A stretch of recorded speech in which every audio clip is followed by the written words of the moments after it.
Please tell me I'm connected.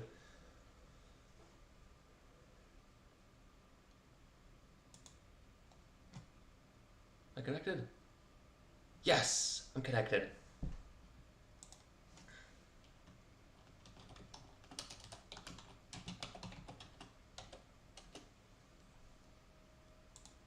Cool, cool, cool. All right, now let's go over here.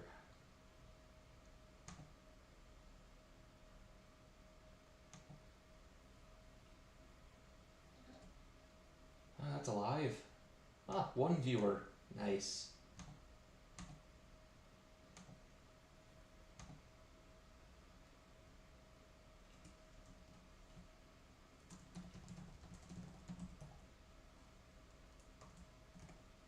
And tweet. There we go. Alrighty. High face of sarcasm. The launch got scrubbed. There's a hydrogen leak. So it's not happening. That's sad. We'll hear an update at 3 p.m. Central Time. So, how many people are watching this? One. Okay. I told you all I was streaming still. Oh, no, mute. Don't want to listen to me. Okay. Well, I guess we'll wait for some people to show up. I did say I was streaming now, so hopefully everyone's still showing up. You know, on a Saturday for Labor Day weekend. Instead of, I don't know, crying, I guess. Oh, I've got 2 viewers. Wait, that's just me. Oh, that's just me. This is sad. I got my SLS thing going still. So, all right. Let's see if people on the Twitter know no one's paying attention. I'm sad now. This is sad. Oh yeah, delays are great. Yep, we'll hear at 3. So in about 2 hours, we'll hear what the plan is. I'm gonna guess they're gonna roll back, and then they're gonna try to launch again in mid-October, when the next launch window hits. Because there's one in 2 weeks, but I don't think they'll hit that. Yes, Daniel, I just said this. You're 20 seconds behind, so you're gonna hear it about now. They're probably gonna do a rollback. Because it sounds like it's the launch pad that's busted, so, which that's to be expected. So, how many people are watching? 4, yes! Oh, yeah, hit that like button. Gosh. Yeah, for some reason, the live stream from Monday has 2.4 thousand views, but the one I made last week has 2.2. What the heck?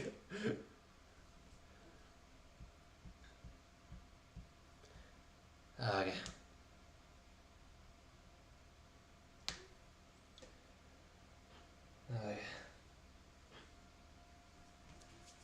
We're gonna wait for some people to come on in because there's 6 people. Yeah, 6. I peaked at 72 on Monday. Yeah. Oh gosh. Oh, if you notice, something's different behind me. You'll notice it's darker. I painted last night. Well, the first coat at least. I got high. So.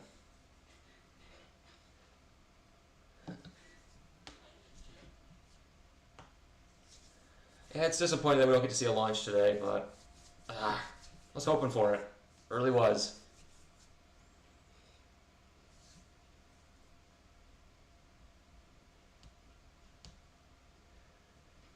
It's a bummer.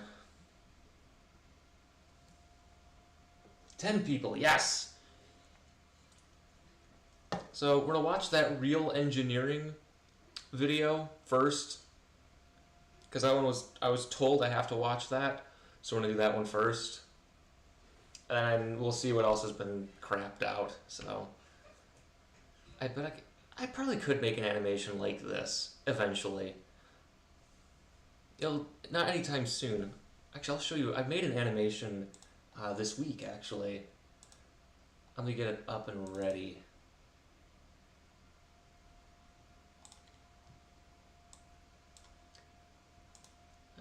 Yeah. Well, I'm still doing stuff today, Christian. They've been able to fix the issues they've known about since the first wet dry so the first problem, the engine sensor, that's just a problem. That was a temperature sensor. It wasn't a valve issue. The other problem is this launch pad is just finicky. It's hydrogen, which means it's just a nightmare to work with. So, all right, so we're gonna go here. All right, so this is an animation I made. This could be for the next Know Your Rocket out in the next 2 weeks, I guess.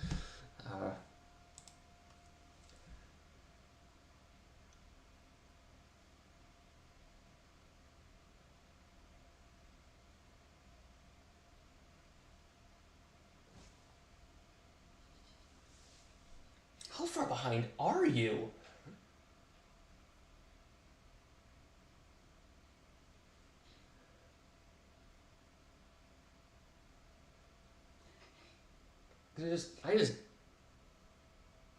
Yeah, this is really far behind. Oh, jeez.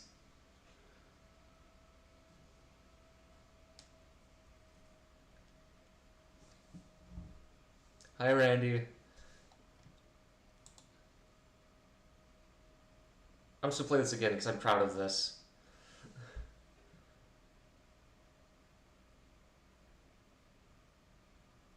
Whee! And boom. I'm proud of this, okay? I'm getting better at my animations. Sorry about the scrub. Yeah. Why'd you do it, Gootsa? It sounds like you did it. Yeah, so the next launch attempt will be Tuesday, but I suspect they're gonna roll back to the VAB for this one. Because it sounds like it's the launch pad that's the problem. So we'll see in about 2 hours. So thank you. It is a slick animation. It only took me 2 tries to make it work. So I made a few of these.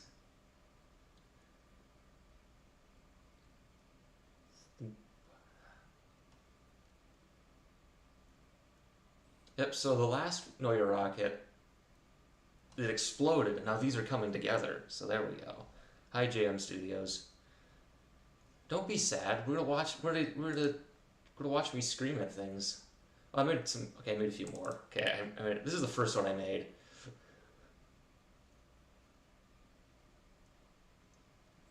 The space race or the Tesla space. I swear I've seen one of those last time, but when is the Otrag video dropping? December 23rd.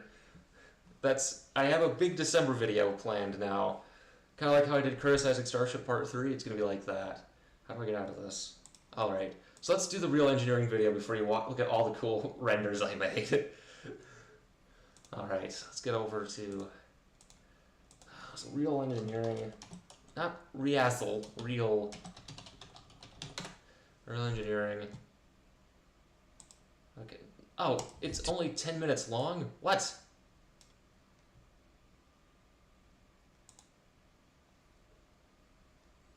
Hola.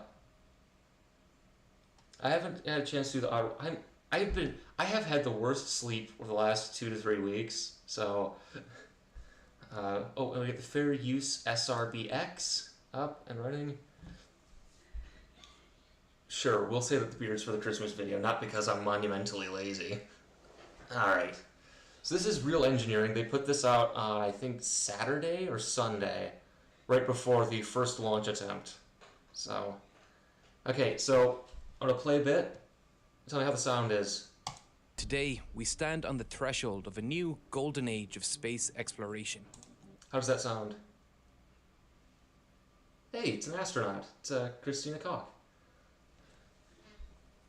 Yes, it's SRBX. But how does the sound? Can you hear? Did you hear that? Is it too loud? Too quiet?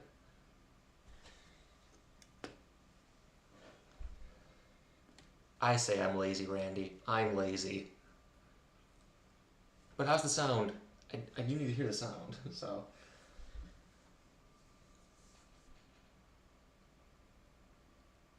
Sounds good. Awesome. Again, you're delayed by like 20 to 30 seconds, so. The first of 3 missions that will see humans return to the moon for the first time in 5 decades. Yeah. The SLS, or Space Launch System, today rests on the stand, waiting to ignite its engines, taking the... Oh yeah, look at that. Oh yeah. So you think they zip tie those cables on? You know, I can see where they had the other test stuff on there. That's cool. Orion capsule on a journey around the moon. Yes. This is an exciting launch for any true aerospace enthusiast. Oh no. But legitimate questions about the SLS have been raised. Here's the problem. What does a legitimate question mean for some people? Because for me, there's some questions that are fundamentally illegitimate because these people don't understand how space programs work. Also, look at it's just these guys. Look, he's got the high visibility so you can see him, right? They got the that's so cool. Okay, I'm just fangirling on this. So questions about its yeah, so just so we're clear, the fair use is there so in case they try to do anything. So but look at this thing. It's big. It's so big. Okay. Very existence in an era of innovation that has allowed the private space industry to drastically reduce the cost. Oh no, we're doing that again. Okay. Oh, we're going straight into the fallacies. Is that an animation? I think that's an animation.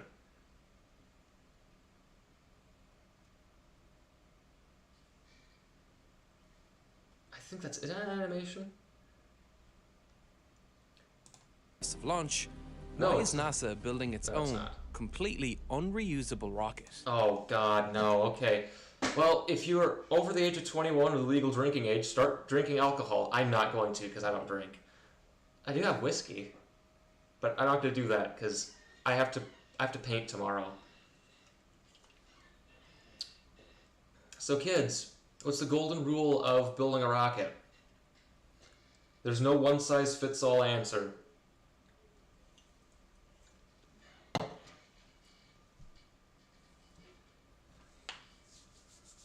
Some people's animations are really good, okay? Okay. So, why is NASA building a completely unreusable rocket? Well, to launch to the moon, reuse really makes a problem for it. So, look at that. Look at this yellow tape lines. Look at that. See that? That's perfectly safe. You got the different markings. FOD. Look, it's got warning signs. There's a big banner. There's people. That guy's texting. Fire him.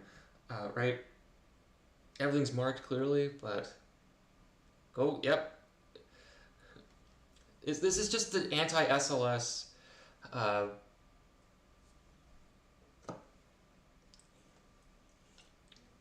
If everything goes down, oh, what if it's a space gun? What's happening? Good question. We are watching Real Engineering's anti-SLS video, and we're going to react to it. Well, I'm going to react to it, and then you're going to get mad at me. Well, some of you will get mad at me. Just so we're all clear, Artemis 1's not launching today because of a hydrogen leak, so we're doing this, and we're having fun, so...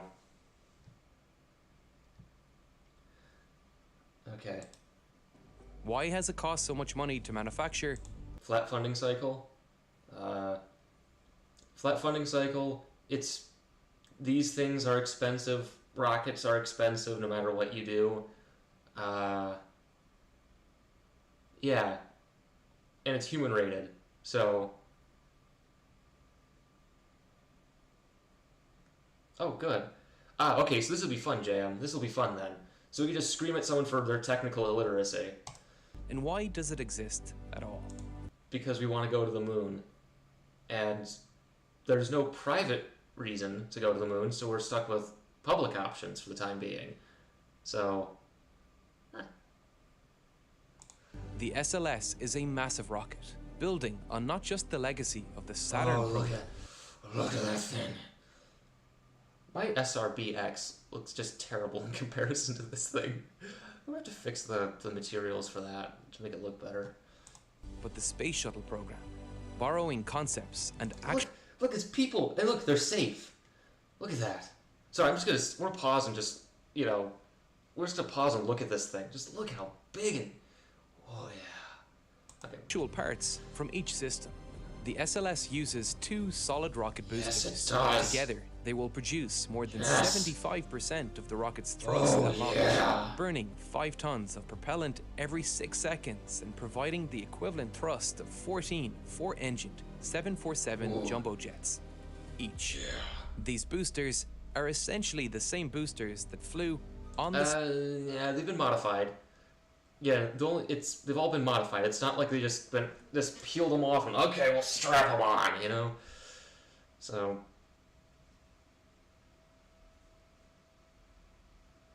If the first stage was solid, but we'd also have some issues with thrust and other issues.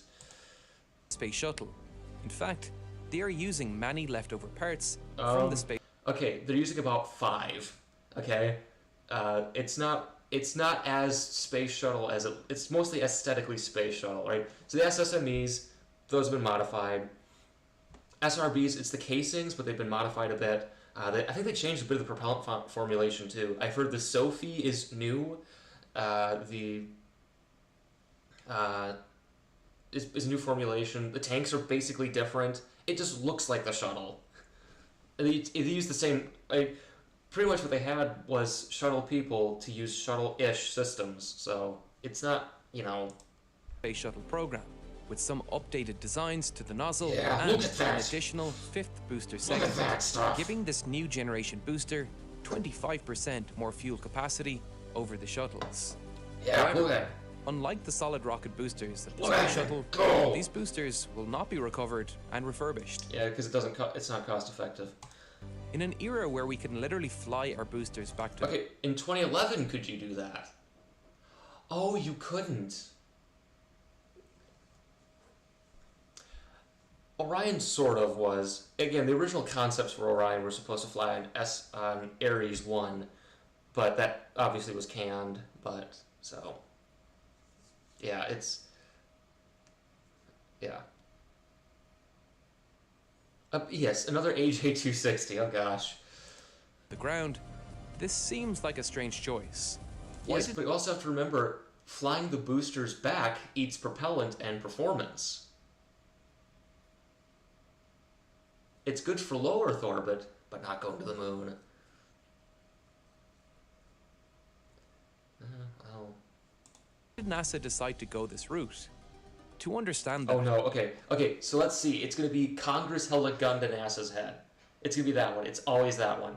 It's this weird idea that NASA has never wanted to use shuttle-derived hardware despite the history of shuttle-derived launch vehicle designs.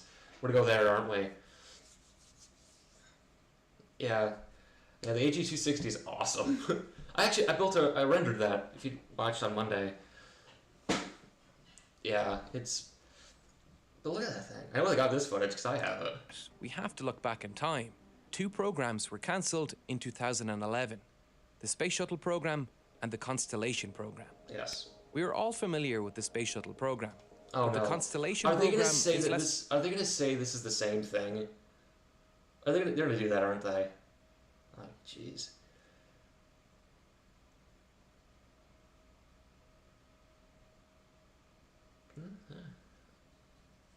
Wait, let's see. Solid flyby boosters. That'll be a bit of a challenge.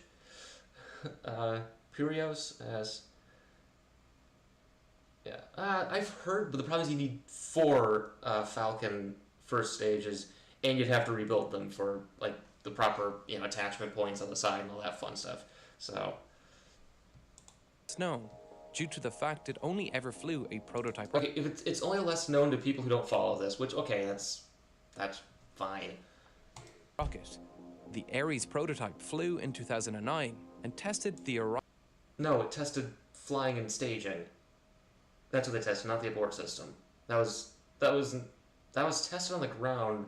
I know that they sent abort 2 back in 2018, but that's different. Oh, jeez. Yeah. So the reason there aren't any shoots on SRBs because they're falling too fast to recover. It's because sending a ship out to go pick up the SRBs, take them back, disassemble them, send them back to Utah, scrape out all the old, solid fuel and all the extra stuff, from the D6 AC steel, was just it's not cost effective. Then ship them back. What you're reusing is the can, which isn't that effective because it's not a fancy alloy. It's just D6 AC. So the casings aren't filament wound. They're D6 AC. The beyond end of life will be filament wound. If you've been to the Space and Rocket Center, the shuttle mock-up they have has some of the filament wound casings. They've been painted over, but it has one of them. So Orion Launch Abort System. that's not true. If that name sounds familiar, that's because Orion is the same spacecraft that will be flying on top of the SLS. Well, it's kind of the same. Kind of. The Orion spacecraft was originally designed for the Constellation program before its cancellation in 2011. In fact, if we look at the final planned Ares rocket design, the Ares 5, it bears. But again, we're doing the thing again. Where look, here's another shuttle-derived system. It's got to be the same. It's not. The Ares 5 was going to use RS-68s, which would have melted. So, I don't know. A striking resemblance to the SLS. That's no. Yeah, they're fixing the. Not KSC. No, not the one at Space and Rocket Center here in Huntsville. They've been fixing it up. So, what are we watching? SLS is outdated. Why does it exist by real engineering? So, what's SRBX? It's my fair use rocket. It's there to say I've done some transformative work. So, just so I can say I've done some transformation to it. I'm responding to this, so they don't get mad at me. So, where did I click on? Oh, I clicked on my thing at OBS, not this. Coincidence. Just as parts from the space shuttle Oh no, it's not scavenged. Again, it's using program were scavenged for the SLS. Yeah. Designs and employees were taken from the Constellation program. We see. Well, it's shuttle people because we wanted to keep them. Because we didn't want to. One of the big problems was with Apollo was once we were done with Saturn, we just kind of okay, well that's done. We're never gonna do that again. Fuck it, we'll just throw everything away. We're done. So it's this weird idea of evolution versus revolution, right? I think David S. F. Portree talked about this, where we had the choice: do we build an entirely new system after Saturn, or do we just evolve Saturns? We chose to build an entirely new system, which is why we can never build a Saturn ever again. So this pattern play out throughout the SLS's design. What accent is that? Giant orange insulation-covered core stage containing 2 gigantic propellant tanks holding 2 million liters of liquid hydrogen and 742,000 liters of liquid oxygen will be feeding 4 RS-20. Oh yeah, look at those. Oh yeah, look at them. Look at these guys. 5 engines. These engines are not only the same design used in the space shuttle, but they are literally scavenged from previous. Okay, they're not the exact same. They added, I think, hydraulic mounts to them. I think they did some modifications to the controllers. They did some upgrades, so it's not completely new. So,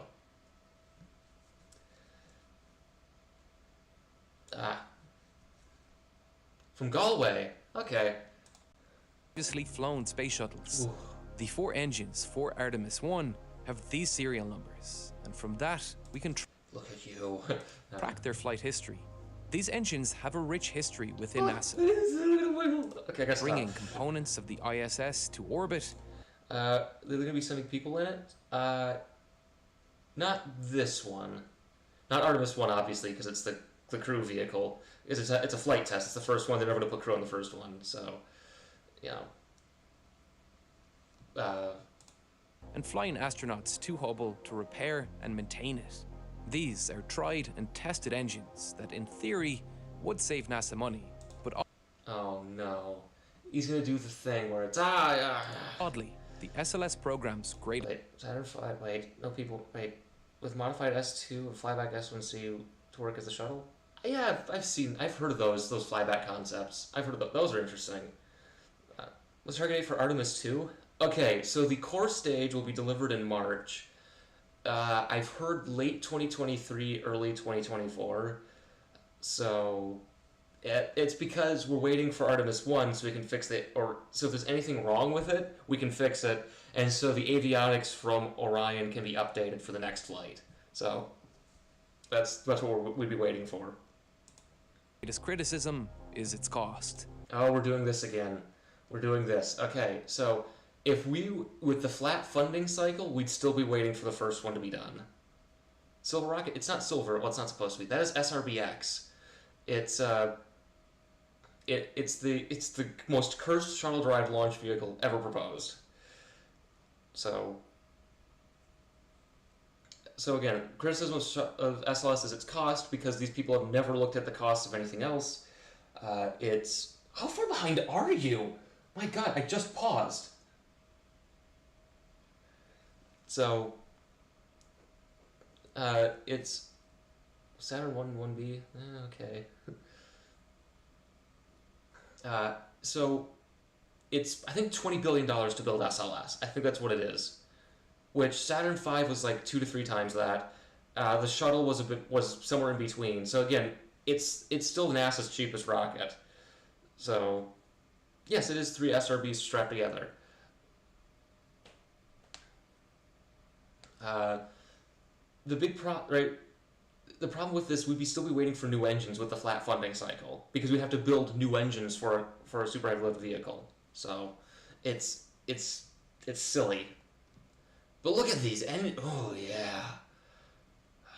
I think the U of M has, I think, one of these, a mock-up of one, in the hangar at Ackerman. So, running up a bill of $23 billion. Compared to what? When Barack Obama released the US government's budget in 2010, the Constellation budget showed all zeros. The program was effectively cancelled. Yes, that's how that works. Obama's vision for NASA's future was for collaboration between... Which was probably the biggest mistakes we've made, but... commercial space partners like SpaceX, while shifting NASA's budget and focus to projects which were not commercially viable. A vision that has largely come to fruition today.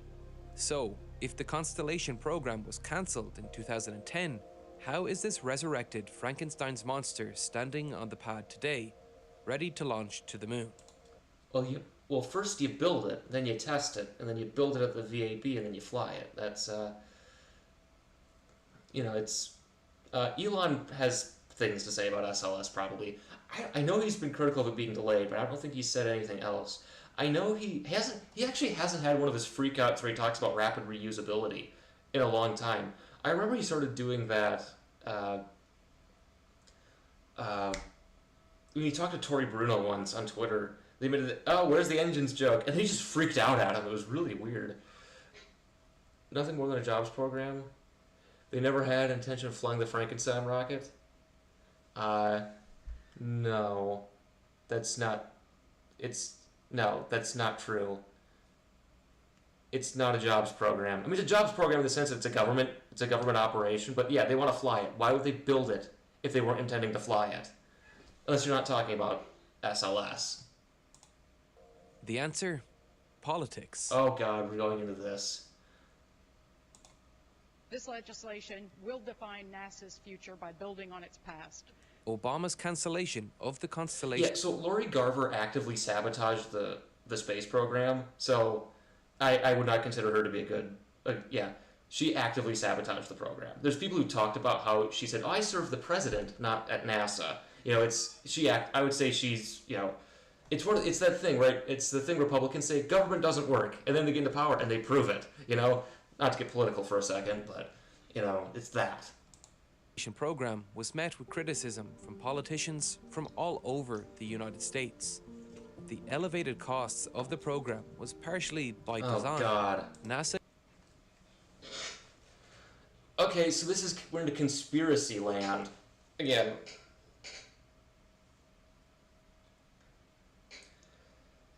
So again, it's one of those things where it's a public space program, which means you got to appease the public the most. So that's why it's going to be. Oh, they're not launching because one of the hydrogen feed lines is leaking, and they can't fill up the tanks. Also, it sounds like they can't drain them. So the launch was scrubbed today. It sounds like we'll hear in about an hour and a half if it's not gonna make it. So I predict we're gonna have a rollback so they can fix it. So, but yeah, so the problem is it's a public space program, which means it's got to go to the most public place. It's got to appease every district it possibly can. So, yeah. Well, yeah. But again, you still use it. Yeah, the problem with building a liquid, though, would be that you'd have to do with, like, vibrations and things. So, well, yeah, of course. Again, it's why I will always advocate Big Dumb Booster. To gain support in Congress. Look at that. Look at that structures. Look at that. You can see all the machining. This is great. By spreading jobs all across the United States. Yeah, because it's a public space program. What do you expect? Again, it's the reason. I had an interview for a job in Jamestown, North Dakota. And I asked, why on earth is this job here in Jamestown? And they said very specifically it was because North Dakota needed jobs. So, yeah, they needed stuff in there that wasn't farming. So, when's the next launch window? I think if they can fix the leak on the pad, 2 to 3 days from now. If they can't, depends on how long it takes to do it. So the next launch window is in about 2 weeks. The other one's in about a month. So mid-October is the next one, I think. So, will be a live video from plane? Yes, there will be. NASA will be streaming it. I might, depending on the timing of things. So what are they testing here? Ensuring widespread support by the constituents of the politicians in each region. That's just again. The problem is the difference is we don't want to rely on a private space program where people don't know what's going on and they're run by a guy who should never have security clearance. So. We should always have a public space program. Anyone who says we shouldn't is silly, right? Think of all the rocket companies that have failed in the past. So, I stink pickle. But, it's that problem. The public one will be a bit more expensive and less efficient than private ones, but the public one is public. We'll know what's going on. So, Sky here, what did I miss? We're watching SLS's outdated Why Does Exist by Real Engineering, and we've discovered fallacies. So, yeah, so 1 to 2 weeks for another attempt because at this point it's launch window timing. It's about 2 weeks for the moon to be in the right position to launch. So, yeah. Well, again, that's the other thing. Yeah, we also want to keep our knowledge. I mean, how many Jerry Bulls are sitting in our space program right now? So, my thoughts on Astra. Oh, they fucked. They fucked themselves over. My prediction is that Astra will be the first new space company to fail. Because it sounds like they screwed up badly with Rocket 3. Again, they put a NASA mission in the Atlantic, and it seems like they didn't test any of their electronics properly, because they're all their problems. So,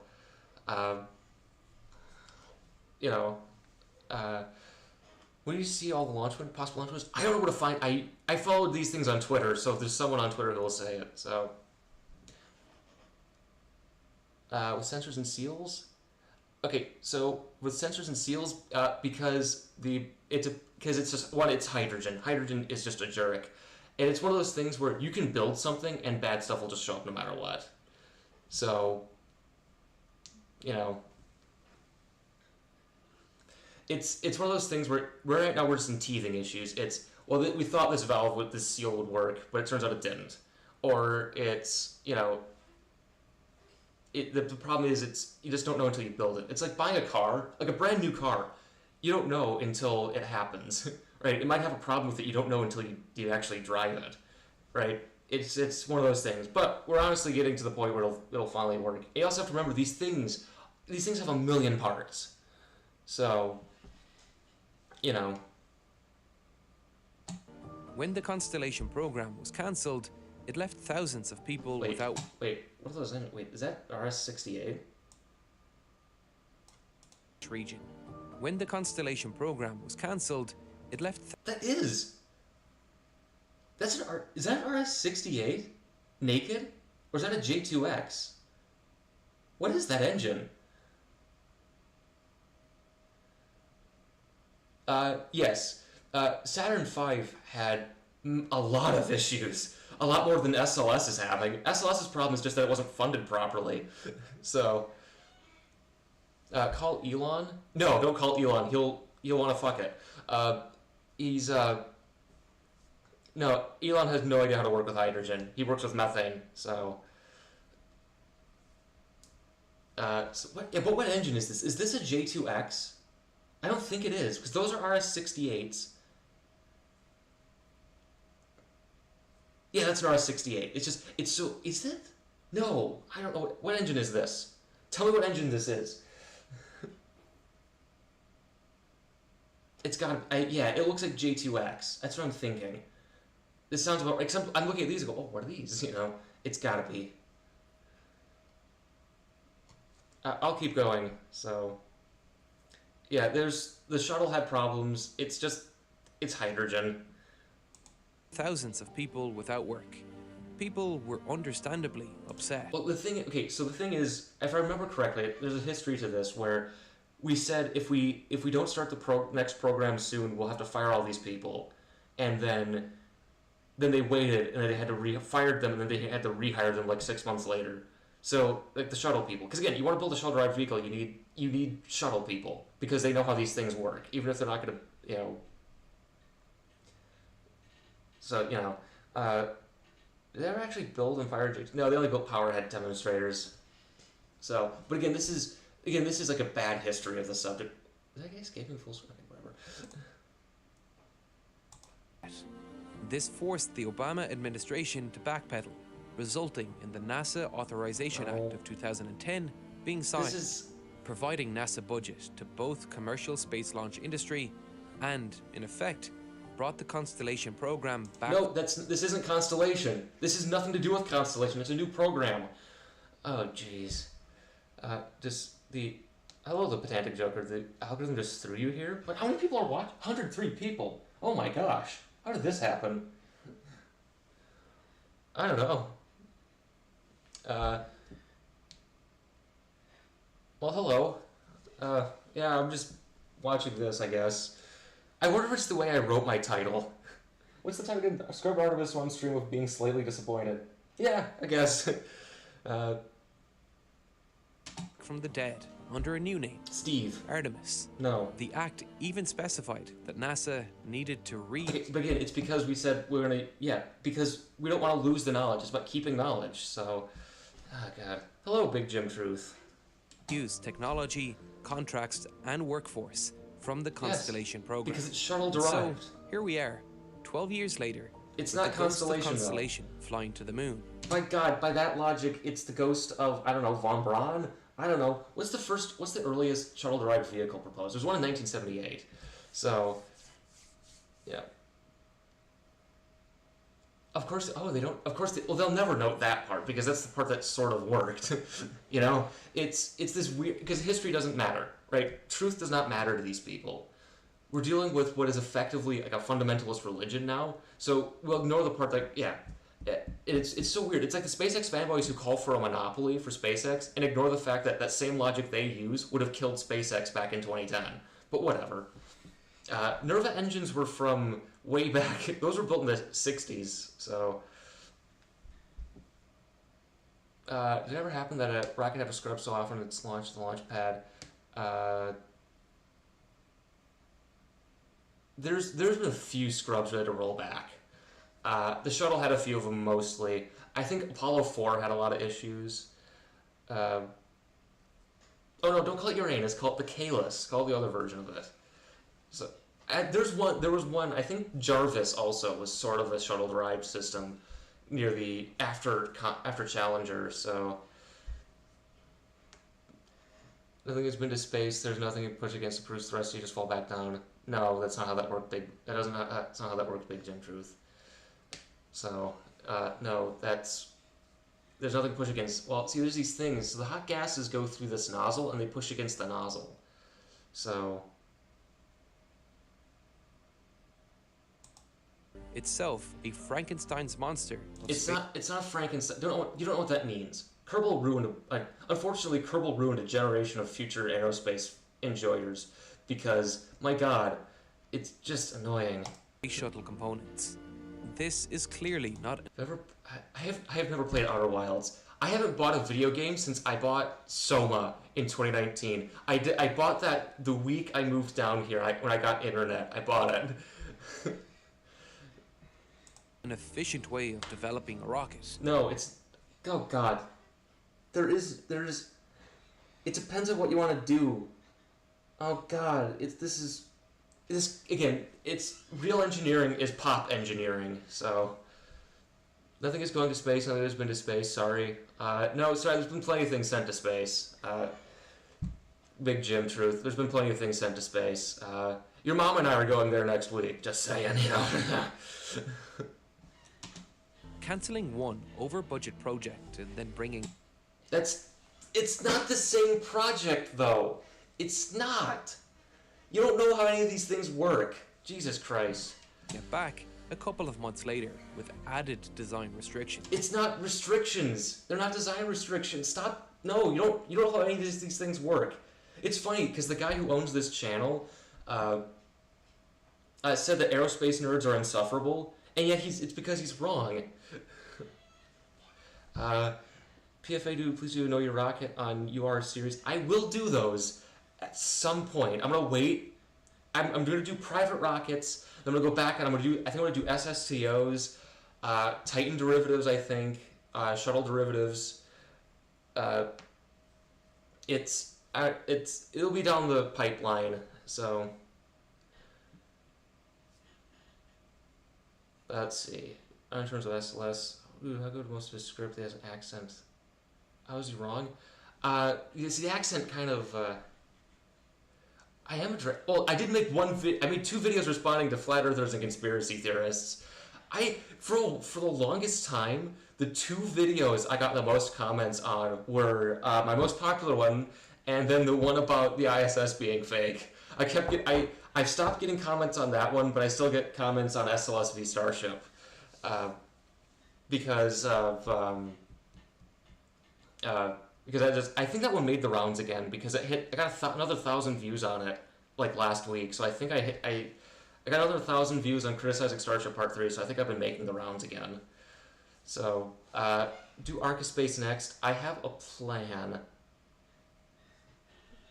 Arcaspace, I don't know when I'll cover them. I'm gonna wait and see on those guys for a while.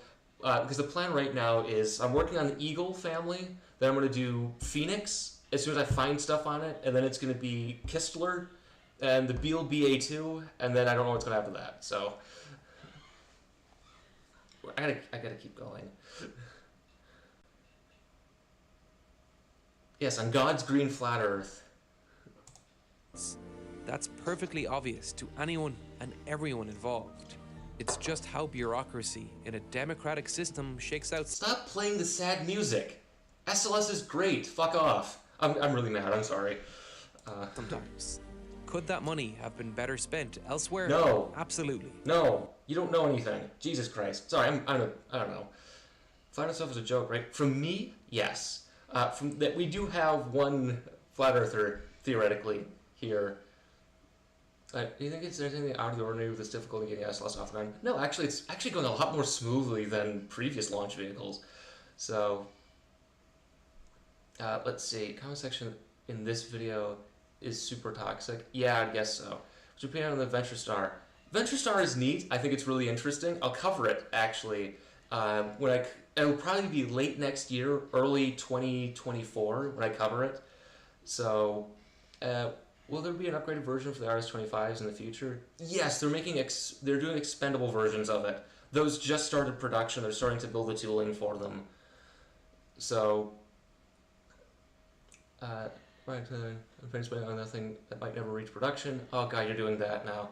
From all around the glove. When Starship crashes and burns, what will NASA have to do for Artemis 3? We'll wait on that one. It depends. Earth has no curvature from my window. Well, that's your problem. There's no curvature from your window. Oh, that sounds like your own problem, astrophotos. So. Would it have been spent to NASA without the intentional cost inefficiencies? Probably not. What? This was a jobs program where we get an incredible rocket as... So it's a great rocket, but it's bad because it has jobs. What the fuck is wrong with you people? My god. The output. The SLS, despite its inefficiencies, is undeniably cool. Especially with hydrogen in it.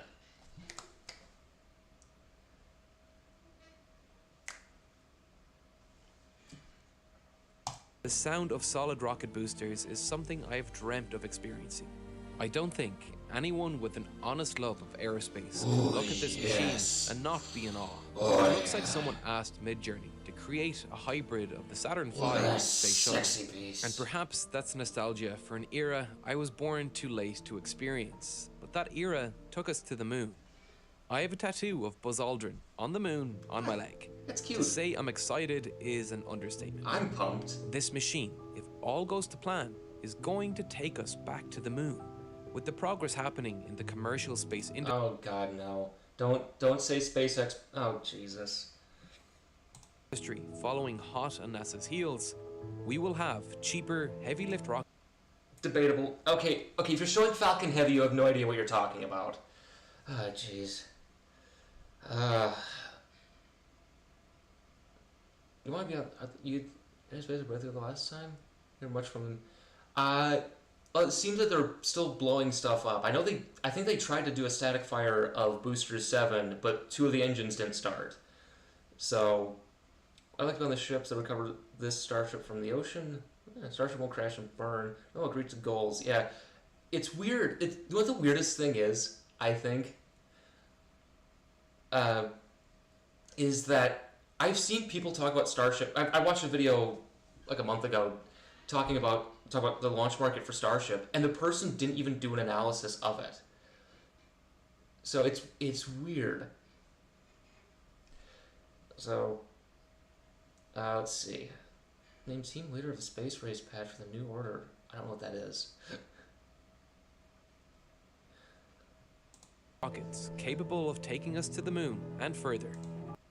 Again, you're using a rocket that has flown 3 times and doesn't really have... I think almost all of its launches coming up are government. I know Falcon Heavy has 1 or 2 commercial launches coming up, but the problem is, even Falcon Heavy has proven that Starship's probably not going to succeed, so... NASA won't need to funnel money into a project like this again. Instead... Wait, Artemis needs to wait until its new engines are ready? Using ancient engines for the shuttle program is dangerous? No, it's not. Again, they're not ancient. These engines have been tested for the last 10 years. They flew 10 years ago. They're fine. Again, they did the green run. They work. They're fine. That's, technical viability of Ombrons. I haven't looked at those in a long time. You gotta go Bowser pick up some groceries? Okay, have fun.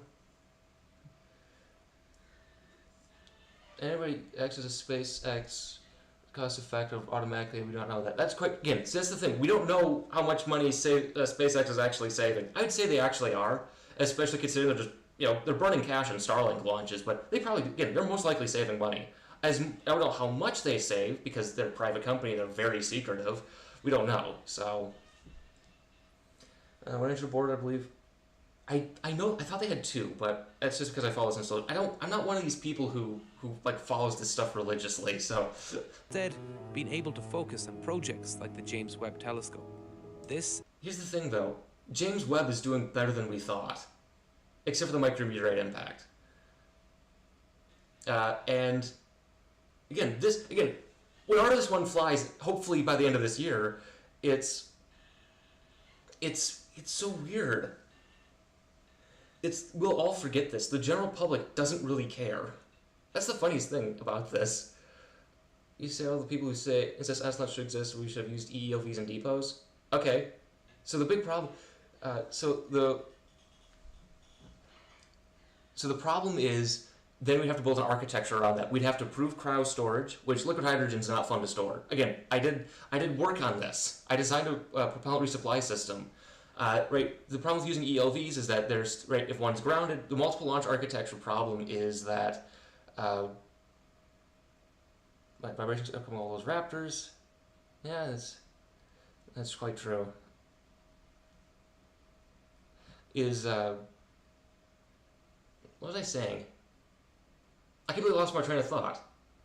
Oh, the building like EELVs and depots is well, you're limited by the size of your EELVs, right? You'd have to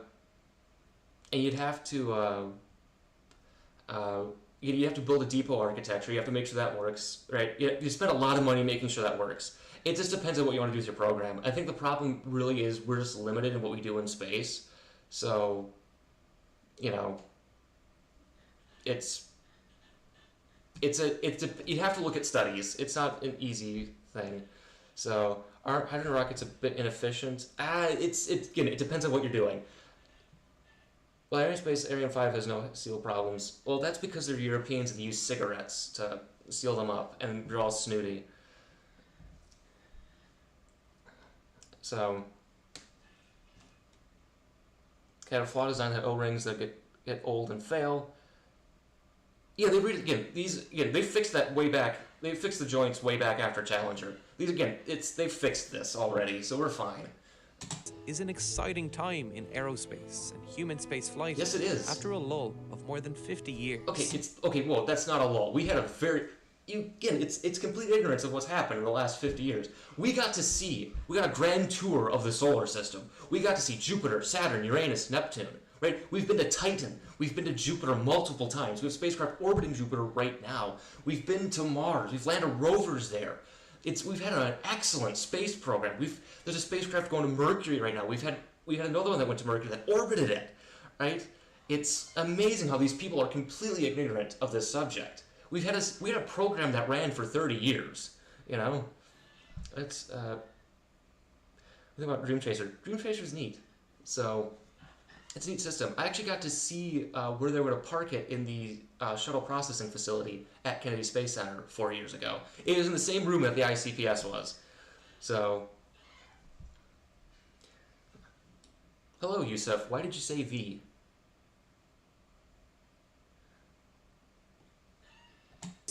Times are changing. Yes. This is a stepping stone to a permanent human habitat on the moon. Yes. And maybe someday Mars.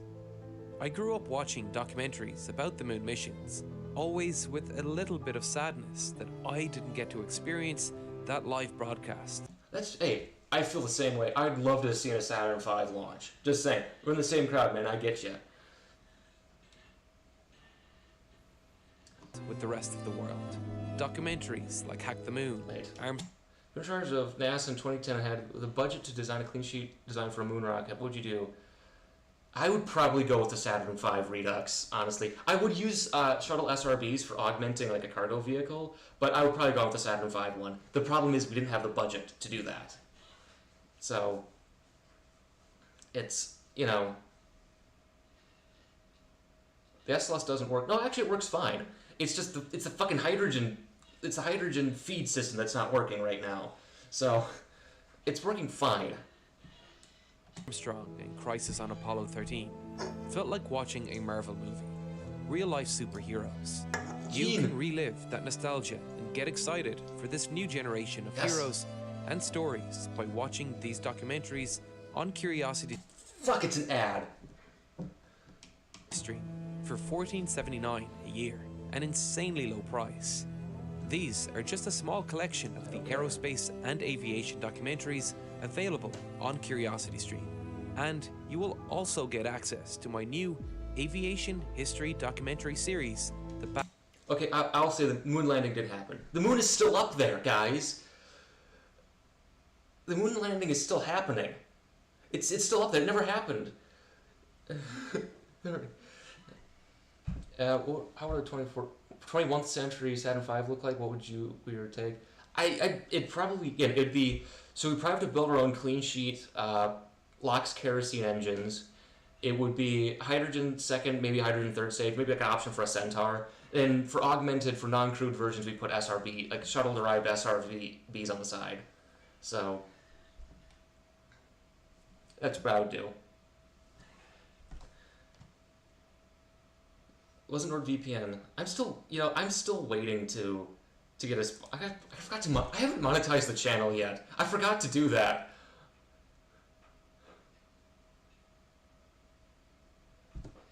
Oh god, I'm dumb. I forgot to monetize.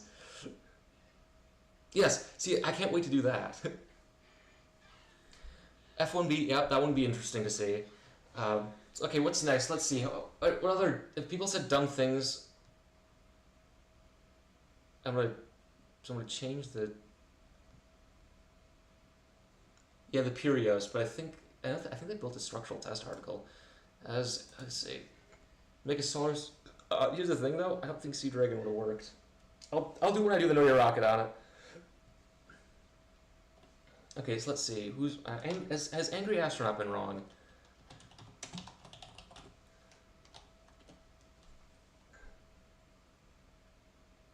Any change for via reviewing EDA's chance? We might. We'll see how things are going. Let's see what should be on hybrid. They're fine. They're might be good for in-space propulsion as boosters, but maybe not a full launch vehicle. So let's see. Has Angry Astronaut done anything dumb recently?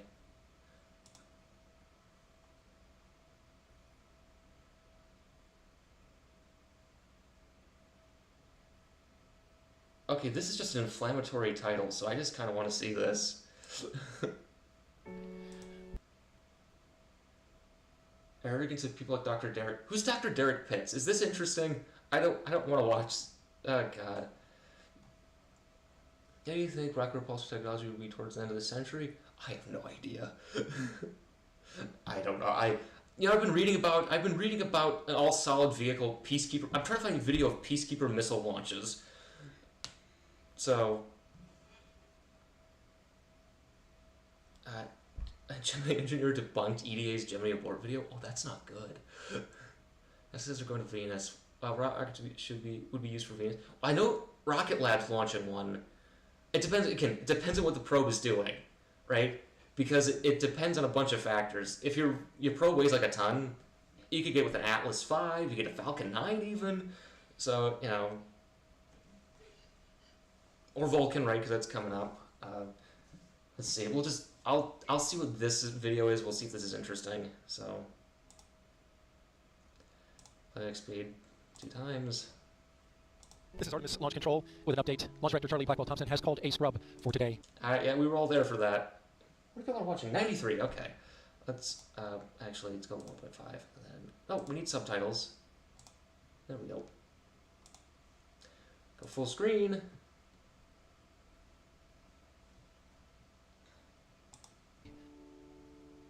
Oh, look at the cute little vent. It's just, there it goes. I'm a child, I'm sorry. And so in that moment, the hopes and dreams of millions of people watching this incident came to an ignominious end, and This guy doesn't know how space programs work. This guy's older than all of us, most likely. Yeah, I forgot all the atlases are gone. would say disappointing, but I'm afraid it was a little bit more extreme than that. At first, I really wasn't going to do a report. You going to the store? Do you need anything? I need a hug. Well, I'm out. My Diet Pepsi's empty. So, if you want to go pick up some Diet Pepsi for me.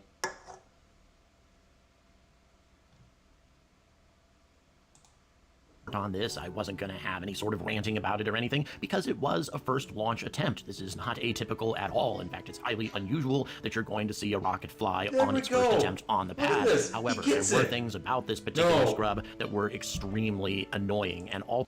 It's me, isn't it? You were watching my live stream, you got mad at me. I'm sorry, Angry. I'm sorry, okay? It's my fault, okay?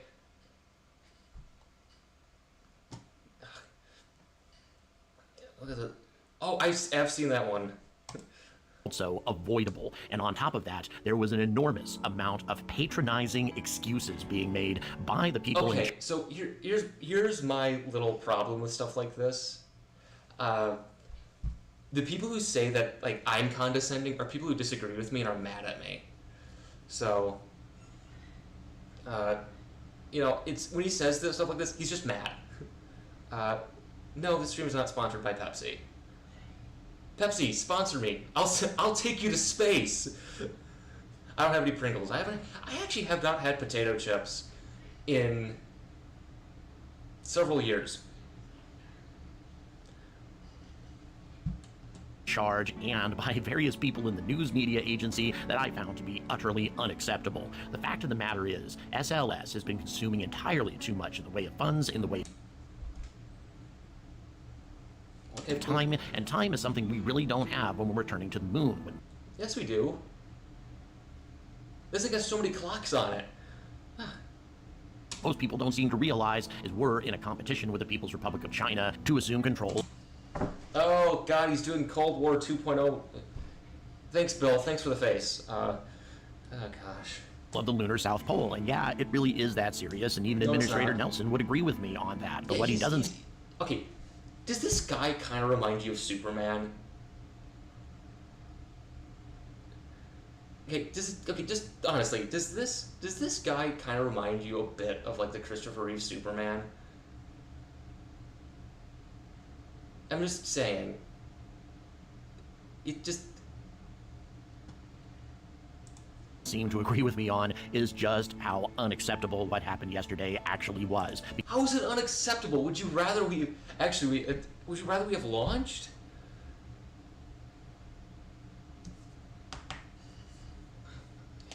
God, this guy doesn't understand space programs. Jesus Christ. Now we'll sign on the moon in 2027. It's unlikely. Why is the career politician in charge? Bill Nelson? Because he flew on the shuttle. What are you talking about? Where's the deaf guy in Fifth Element? Okay, I've only ever seen like half of the Fifth Element. I've seen I saw the part with what's that guy?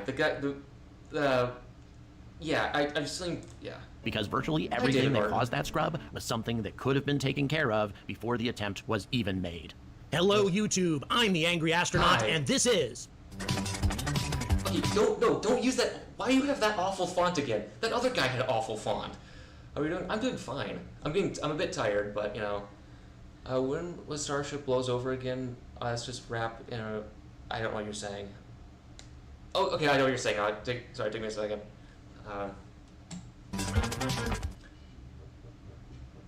So NASA was kind enough to leap immediately into damage control mode. I'm glad that they did that, especially considering the vast number of things that happened with this launch attempt before they even got anywhere close to T-minus 5 seconds or anything along those lines. We got to T-minus 40 minutes or so before the whole thing was scrubbed. But hours prior to that, at about 2 in the morning... Okay, he's got a better mustache than Integrated Space Systems and me. So... Eastern Standard Time, it looked like the whole thing was going to be scrubbed right there and then, because during the fueling process, they started experiencing yet another hydrogen leak. This was a problem that had plagued the system since the first 2 wet rehearsals. And it's a hydrogen system. The pad hasn't been used in a while, so... What I find difficult to understand is why this problem wasn't rectified before this was even attempted. Once again, we had 2 wet rehearsals, both of which suffered from the same... So the problem, Angry, is you don't know what the internal processes are. We don't know the internals of this, right? We don't know what's going on behind the scenes, right? Looks like Mario? Maybe. We don't know what's going on internally. We don't know what the failure criteria is. Well, Mario looks like Stalin. So he's a big proletarian hero beating up the imperialists. So... same problems, and yet we brought the rocket right back out and tried it again without having a test that was devoid of these kinds of problems. And I was pretty hard on NASA after the second wet rehearsal was completed because they still had these unresolved issues in the... Again, you don't know what's going on internally. The joke with the space shuttle program was that thing couldn't launch unless there was a space shuttle-sized mountain of paperwork. So we don't, it's... this guy assumes he knows the internals. The funniest thing is Jeff Bell wrote about this back in 2004, which is that with the rise of the internet and the ability for us to talk to a lot more people, like especially with the social media age, right, is that we can now actually interact with people who work in the space program, and we can hear, you know, down in the trenches what's really going on there, right? So the first group of people like me, appreciate this, and I assume you people appreciate this too. The ability to have people who actually work on these programs talk about what they can to kind of paint what's really going on internally. The second group scream at them for how dare they not do what I want. Why is my dreams being crushed? You know, what's all this going on? You know, so, you know, it's that kind of stuff. The assumption was that the wet rehearsal went pretty well, and surely they would be able to handle this before they tried it again. Well, no, that wasn't the case. Not at all. And it only just got worse from there. Fortunately, they did manage to rectify the hydrogen leak, although I'm not really certain, I'm not sure NASA is either, as to why it was rectified. It was more like, little IT, have you tried turning it off and on again? Was he trying to do an accent? So anyway, hallelujah, they fixed the hydrogen leak issue and actually managed to fully fuel the vehicle. It was starting to look very optimistic. However, according to NASA, in the aftermath, there were weather problems that were almost certainly going to cause a scrub. Yes. Excuse me? Weather problems? I was there. The weather was almost perfect. Yes, there may have been... Wait. Okay. See that? That's what we call a weather problem. Do you not know how to... Again, there's weather commit criteria for SLS. Every launch vehicle has this. What are you talking about? Oh, jeez. What's up with this music? It's because this music, he's trying to make NASA look stupid. Well, does NASA care about what these people say, like, at all? Well, of course they do. He's an American citizen. He's the taxpayer. Of course they do. So, you know, nominally, but again, the problem with this is the taxpayers fund this. They can elect politicians, but ultimately it is still NASA's decisions. So, you know, it's the nature of the beast. Been a little bit in the way of rain showers here and there, and according to what I heard, any sort of precipitation is going to stop this thing from taking off. Yeah, because of ice, I'm assuming. If that indeed is the case, here in Florida, they're going to have a hard as... Wait, you're making arguments against Florida. We've been launching there since the 50s. What are you saying?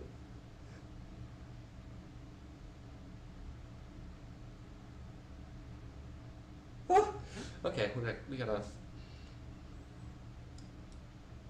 hell time maintaining any sort of launch cadence with this vehicle. I can understand thunderstorms. Obviously, you never want to launch in the middle of something like that. But minor showers? That is a huge problem with this vehicle, if that is an issue. But we'll move on from there. After that, the major problem, the problem that really torpedoed this whole issue, is the fact that they couldn't properly cool engine number 3. And they revealed it wasn't that, it was a temperature sensor, which has always been problems with the RS-25s. So... Now, a lot of suggestions were made that there was a problem with engine number 3. I didn't believe that from the... Oh no.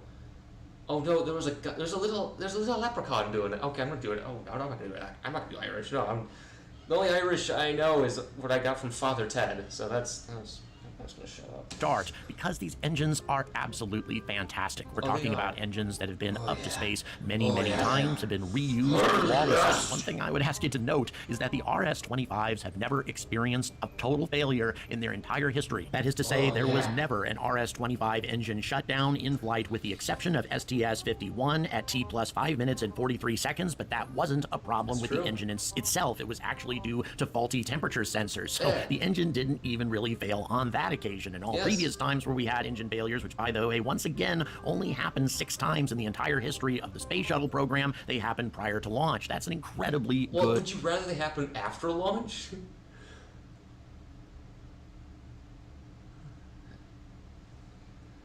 Would you rather have the engines fail after launch? I don't know what you're getting at, Angry. Record. These are extremely good engines, and I knew it wasn't a problem with that, and indeed it was not. Instead, it was a bleed line issue with engine number 3, and what that does is it's designed to flow hydrogen into the engines to cool them thermally for flight, and it worked fine for 3 of the engines, but not for engine number 3, and that was because of pressure issues being caused by...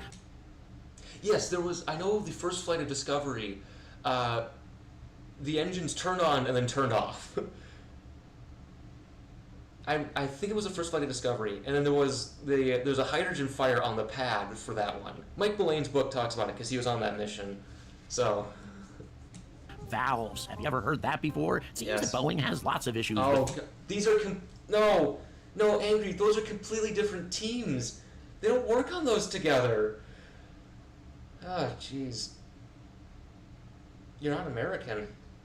Oh no, that's sad. You should come to America. You get a free gun. You get a free gun. Come on. Let's see. Yeah, I've heard about that. Yeah, of course you should be. It's NASA. NASA's great. I mean, no one else exists except America. It's everywhere else and America. So, you're Austrian, yeah. I should be aware of. valves. This is something that seems to be located in the core stage. However, I wouldn't be surprised if these pressure issues and perhaps valve issues were actually being caused by insufficient pressure being generated by Mobile Launch Tower 1. Why do I think that? Because you're a conspiracy theorist and you decided you know more than real engineers.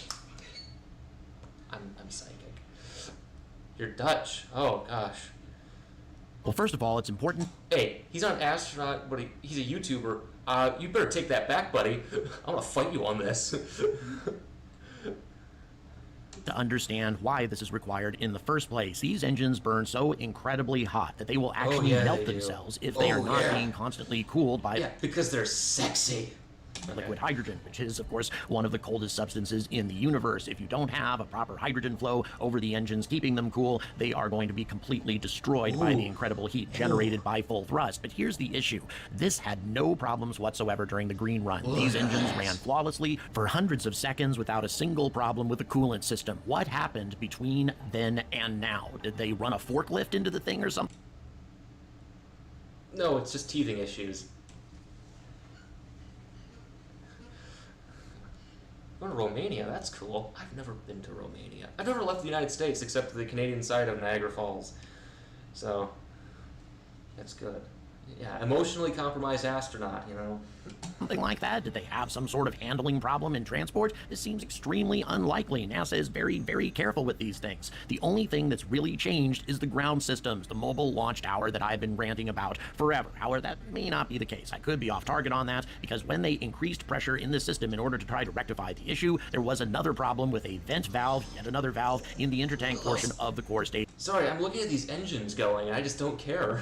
Between the liquid hydrogen and liquid oxygen tanks. That seemed to involve a leak. Now, they are studying this valve problem. Perhaps the leak was somewhere... Oh, the reason why those are still in service is because they work. Again, it's one of those problems. There's you know, wait, alright. Alright is free, lol. Who's the Satanist, or Satanist, who decided the launch would be on 666, huh? 3/9/2022, don't deny it, rolls eyes, try numerology 11. Okay, which MDMA is that?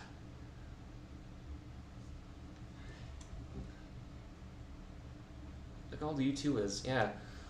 In the mobile launch tower umbilicals rather than in the core stage itself. We just don't know that yet. Quote, the challenge that was created was we wanted to increase the pressure in the tank in order to establish the hydrogen bleed, and the vent valve wasn't cooperating. That was the point where the team decided it was appropriate to declare the scrub because we just weren't going to make the 2-hour window. It was one of those situations where we just knew we needed more time. Okay, I accept that. What I do not accept is the fact that these very same problems transpired with the previous 2 wet rehearsals and were never rectified. This is completely unacceptable. To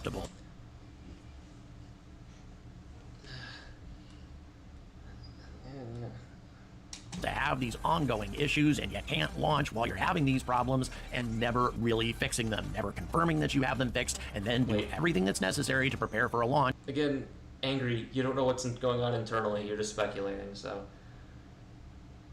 Like, may anyone remember me why this engine is remarkable? Remarkable? It's the RS-25.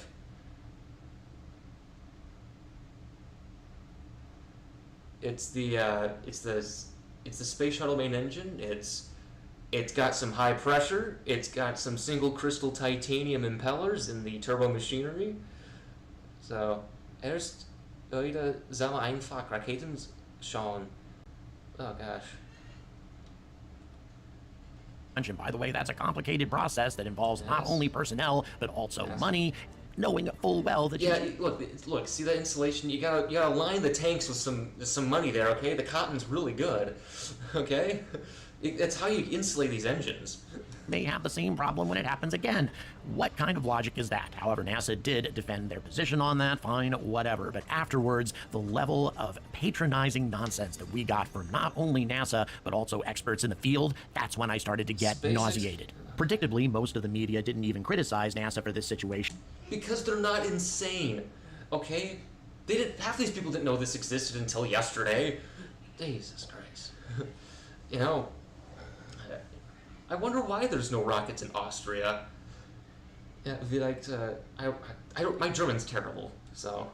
But on CBS News, they actually had the guts to ask, were the public going to lose confidence in SLS after it's gone so far over budget and experienced all of these issues? And Derek Pitts, who's the chief astronomer and director of the Fells Planetarium, also a NASA Solar System ambassador since 2009, acknowledged that yes, indeed, the public might lose confidence in NASA and this program because they just don't understand. Ha ha ha, you don't understand, Angry. We've established you don't.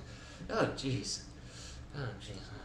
That's it. The unwashed masses, they just don't get it. Well, let me ask you something, Dr. Pitts. How many Office of the Inspector General reports do you read every month?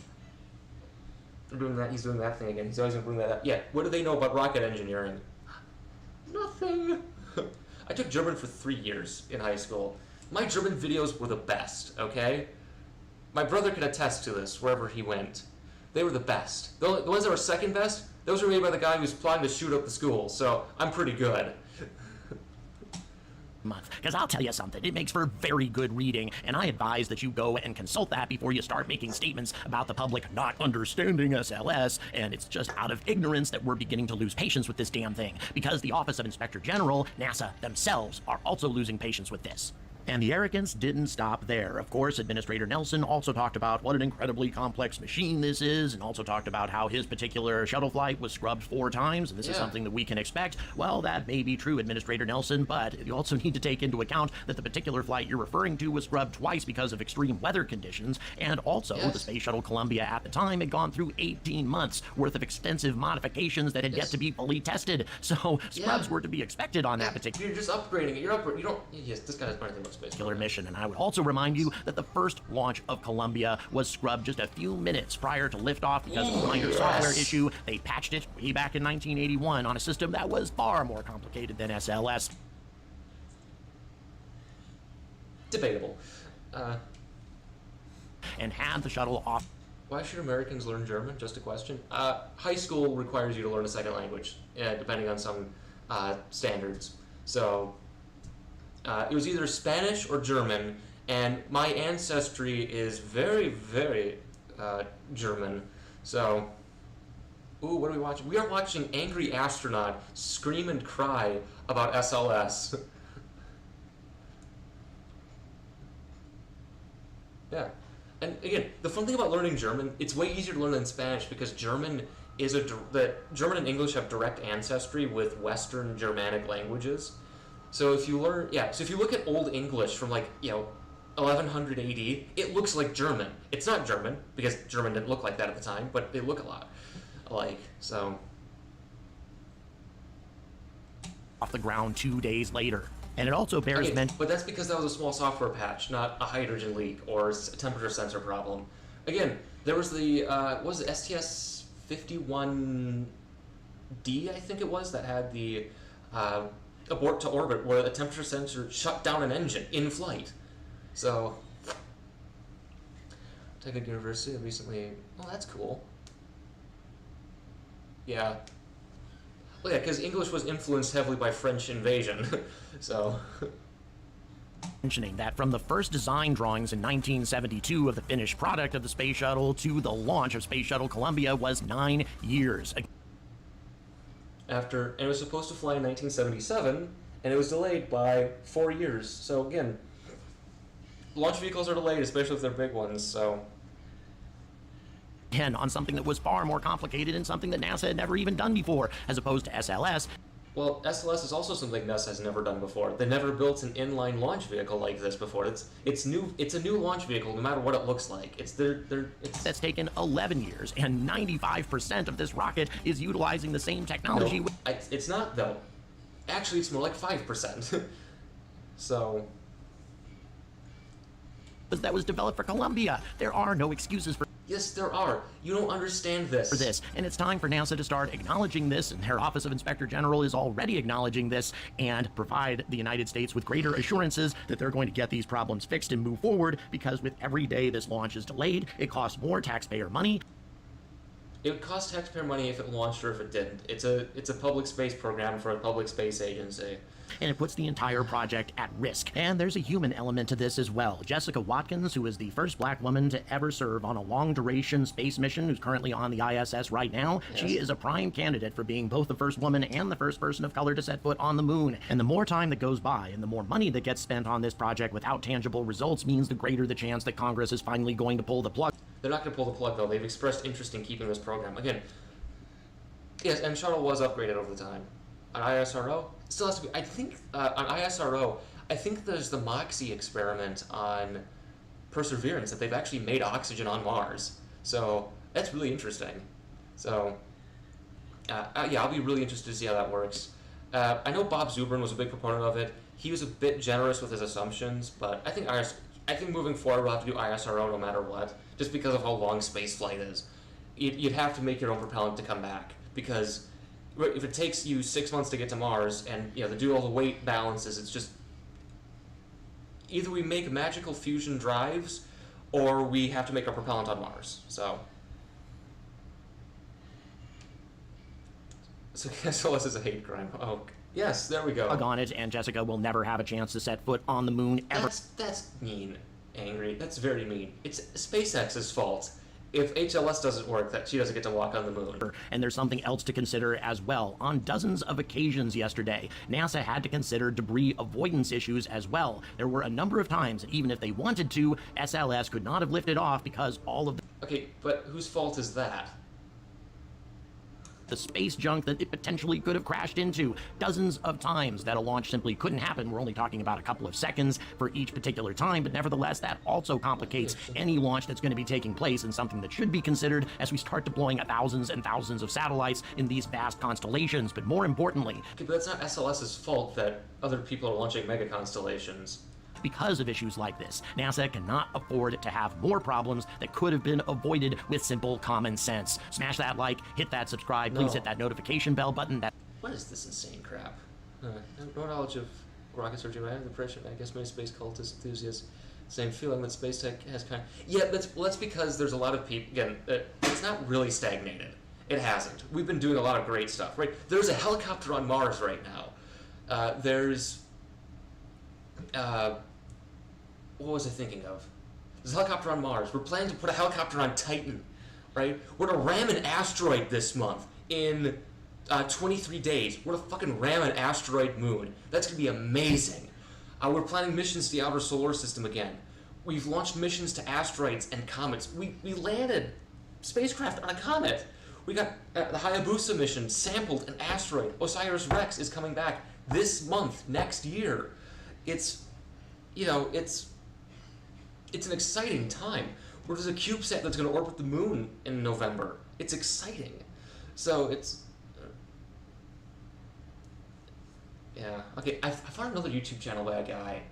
I can't remember what his name is, though. He talks about space, but he's wrong. Let's see. What was that guy's name?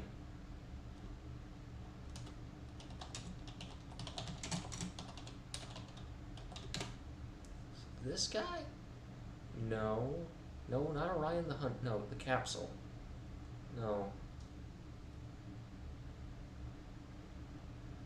There's a guy who's a smaller channel. Hey, there's 83 people watching. I can't remember what it is.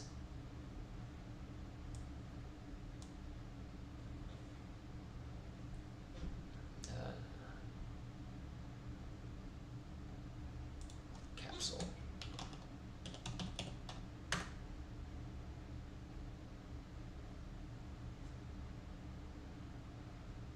wait, what's my...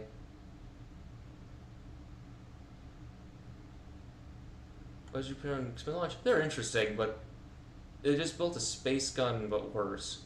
What channel is this? I saw it recommended to me, and I can't find it again.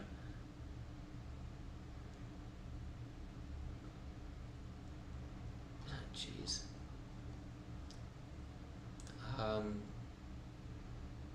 Wait, does...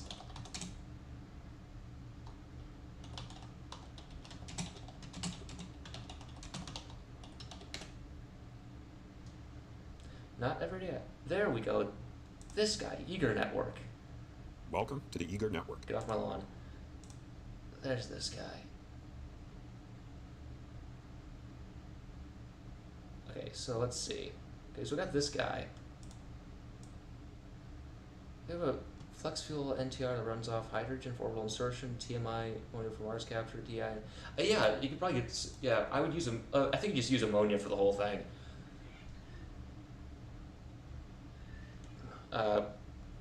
You're to lose about 200 seconds ISP, but ammonia is way more storable than hydrogen. So yeah, it depends. You'd have to always the Indian space program. It's really neat. India's done a lot of good stuff. So they're doing a human spaceflight program too. I'm excited for that. No, please, no, we're doing this. Okay, what should we do? One of these is guns to space. Oh no, he's gonna. Oh god.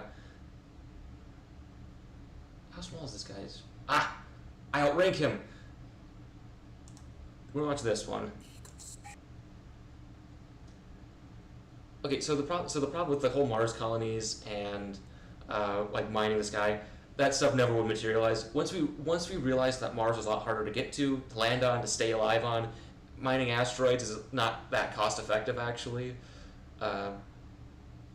So it's actually the sci-fi stuff doesn't actually work as much, unfortunately.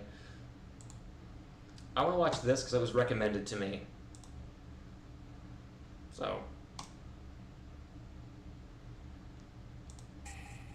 I'm eager.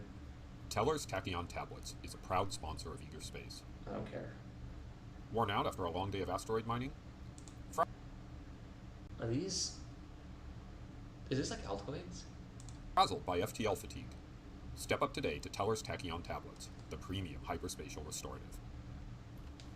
Orion is a critical component of NASA's upcoming Artemis missions to the moon, but it's not discussed very much. It turns out there's a very interesting story about how Orion came to be. Oh no. Our story starts in 2002, on a NASA project known as Orbital Spaceplane. The plan was to build a small space plane, or even a capsule, and use it to launch astronauts or cargo to the International Space Station on top of commercial rockets. Here we see an Orbital Sciences design that would launch on the Delta IV Heavy, and a Lockheed Martin design that would launch on the Atlas V. The intention was for these to supplement the shuttle fleet and provide complementary capabilities. But then this happened. Oh no. Yeah, I remember NASA, that. we can confirm that the shuttle is behind schedule. It was to land in Florida. There you see what appears to be multiple pieces of the shuttle. We cannot confirm whether this is an indication that the shuttle broke up upon re-entry or not. After the Columbia accident, there was agreement in Congress that the shuttle should fly until the International Space Station was completed, and then be retired. One of the unfortunate byproducts of NASA being a government agency is that changes in administration, or NASA administrators can change the path of the agency. Yes, it is a Blue This Delta is one of IV. those cases. Okay, I'm gonna skip ahead of that. Today we set a new course for America's space program. We will give NASA a new focus and vision for future exploration. We will build new ships to carry man forward into the universe, to gain a new foothold on the moon, and prepare for new journeys to the worlds beyond our own. The idea of a new vision sounded to NASA I have like no a idea great how chance to to word with all you one need word. buffet of federal money. So they dug out a bunch of proposals they had lying around, massaged them into a plan, and published it. Oh, They called no. it the Vision for Space Exploration. There were 4 high-level goals. Implement a sustained and affordable human and robotic program to explore the solar system and beyond. Yes, that's good. Extend human presence across the solar system, starting with a human return to the moon by the year 2020. We're so Preparation close. for human exploration of Mars and other destinations. Develop the innovative technologies, knowledge, and infrastructures both to explore and to support decisions about the destinations for human exploration. And promote international and commercial participation in exploration to further U.S. scientific, security, and economic interests. I'd like to highlight 2 important phrases. The first is sustained and affordable. The point being that this is not a program like Apollo to visit a few So planets. Spin Launch's problem is that gun launch is just limited in general, and them doing spinning stuff is not. They just build a gun. Bull did it in the 60s. You could do that. But, oh well. To go away. I'll actually talk about it next year. Both of these will come up later. There are 2 Okay. sub-goals that are relevant to our topic. Develop a new crew exploration vehicle to provide crew transportation for missions beyond low Earth orbit. Acquire crew transportation to and from the International Space Station. Yes. Note that these are separate goals, and note the use of the word acquire rather than develop for crew Oh transportation. god, he's going into this. There's a popular belief that the president is in charge of the government, and therefore in charge of NASA. It's not true. It is Congress that decides what NASA works on and how much money they can spend. For more information on this, see my video, Budgets at NASA, I'm so confused. We therefore need to see how Congress responded to this plan. The exploration goal showed up in the NASA Authorization Act of 2004, and roughly aligned with the vision. It specifically instructed NASA to begin developing a new crewed exploration vehicle to explore beyond Earth orbit to be ready for testing by the end of the decade. I want to skip ahead because I'm bored out of my skull. I'm waiting for conspiracy stuff. But I also don't want to skip ahead because I don't want to miss context. I'm going to go to another video. Sorry, Eric. I'm going to go to another one.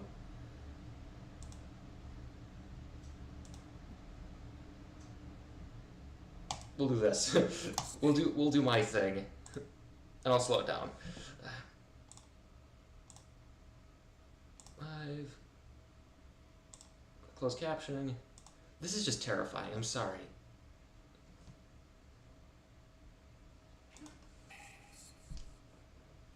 Teller's Tachyon Tablets is a proud sponsor of Eager Space. Worn out after a long day of asteroid mining? Frazzled by FTL fatigue? Step up today to Teller's Tachyon Tablets, the premium hyperspatial restorative.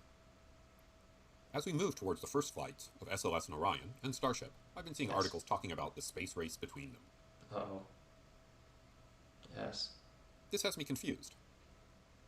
Is this actually a race? Referencing a dictionary, in this context, a race is an attempt to be the first he's doing it. Oh gosh. to do or to get something. Doesn't Austria have a satellite? They might have a CubeSat. I think Austria might be part of ESA, so they kind of into that. So inherent in this definition is that there is a goal that both contestants are working towards.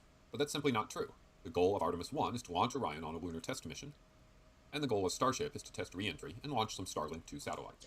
I thought Starlink's not going on the first flight, but I think that's for the test program. Not the same goal, not a race. If you want to talk about arbitrary milestones, then there are a whole bunch of other races we should be tracking. Yeah, see, it's important to remember. I want to be a racist, you know? That's actually, SpaceX did launch a Korean lunar mission last month, I think. So actually they're going there. Yeah, they went there. And they launched the Bereshit, which is on a GTO mission. That crashed on the moon. They should stick to satellites. Well, that's mostly what SpaceX launches, so... The goal of Artemis is to land humans back on the moon with Artemis 3, using SLS Orion to get the astronauts to the moon, and Lunar Starship to get them to the surface of the moon and back. So it's a little weird to talk about a race when there's a symbiotic relationship between the two entrants. But let's assume none of that matters, and there's a race that is meaningful. Artemis 1 and Starship are getting ready to launch on their first missions, and those currently look like they are somewhat aligned. Let's assume that SpaceX gets FAA approval to launch, and neither SLS nor Starship see significant delays, and that they both launch in the third quarter of this year. What happens? Well, I think Starship's been... Wait. Yeah, Starship's not launching till next year at earliest. So... What happens after that? On the Artemis side, Lockheed Martin needs to take some of the parts out of the Artemis 1 Orion and move them to the Artemis 2 Orion, and this will take some time. It's surprising that this is required for a capsule program that has cost $20 billion. Oh god, he's doing it! He's doing it! Finally, this is interesting.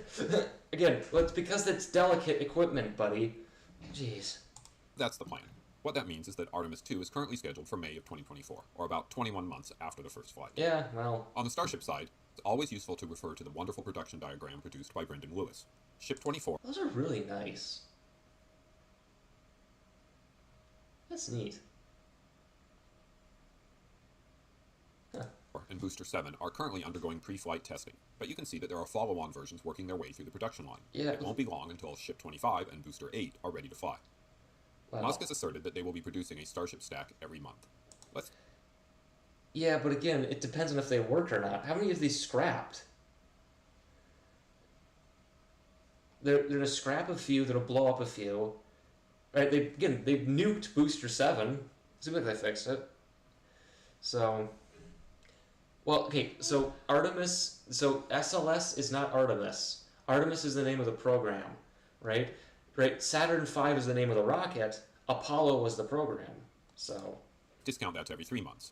If that is true, they will fly another 7 times before Artemis 2 launches. No, that's not how this works. Just because they can build them doesn't mean they'll fly them, right? Because the core stage for the next Artemis mission is going to be done in March. They're not going to launch it in March, though. Jesus Christ. Why? For a total of 8 launches. That's a lot more flights than SLS, and it would seem that they are... Yeah, but the problem is we're assuming that Starship flies perfectly, they get the environmental regulation, and they don't blow anything up. You're making a lot of generous assumptions with Starship. Jeez. Set up to produce enough rockets. SpaceX is limited to 5 flights per year at Boca Chica under the current agreement, which might allow them to launch 10 in 2 years, but that's about all. Wait, where did you get 10 in 2 years? Oh, no, sorry, I misunderstood that. That's why SpaceX is working really hard on the Starship pad at Kennedy Space Center in Florida. This picture shows the Falcon 9 pad on the left with the crew access tower for Crew Dragonflies, and the Starship pad on the right with the legs for the launch. They just built a launch pad over where they're building the new one. Don't ruin this launch pad when they blow up Starship. Jeez. Jeez. Launch mount and 5 segments for the tower already assembled. It's possible they can have that pad up and running next summer. If they have excess capacity to build rockets in Boca Chica, they can ship them to Florida and launch them there. How? That could garner them 2 more launches per quarter or another. Yeah, but again, do they have an EIS for that? Yeah, they probably do.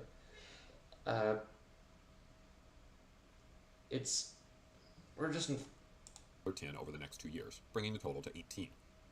But again, you're not using real numbers though. You're using... We know that SpaceX has successfully landed Falcon 9 first stages more than 125 times. The Super Heavy booster used with Starship is designed to be easier to recover than Falcon. Yeah, but the problem is we don't know the extent of Falcon 9 reusability, and we don't know what Starship will do, so... 9, and I'm expecting that sometime next summer they will begin reusing the boosters. That allows them to focus on building Starships and could push the launch count up to 23, or pretty... Why is it every time someone talks about this subject, they just make up numbers? The last guy, the Apogee guy, he made up numbers. He just started making stuff up. This guy's making stuff up. Why? Why can't anyone ever be honest about this program? Why is it that the guy who's the most critical of Starship, gives it real numbers and is most honest? Oh, that's why, because I'm critical of it. You are really far behind. Jeez. Close to once a month for the next 2 years. Which seems like a ton of launches, but SpaceX is on target for more than 1 launch per week in 2022. Yes, and they're only launching spacecraft they build. They're burning money on this development. How many, gosh. Okay, so SpaceX did launch a moon mission. They launched the Korean satellite last month. You must have missed that one. It's on its way to, is it in lunar orbit, or it's doing the ballistic trajectory, so it's going to be a while before it comes back, so... And this would be less than half that launch rate. SpaceX is rapidly building a Starship factory next to their Falcon 9 processing center at Kennedy Space Center in Florida. Yeah, okay, so here's the problem, though. I have heard that SpaceX is very lax on their safety standards and their OSHA compliance, so good luck. And they have begun the process to expand and more than double the amount of space they have. And none of this assumes that SpaceX is actually able to land and reuse Starship.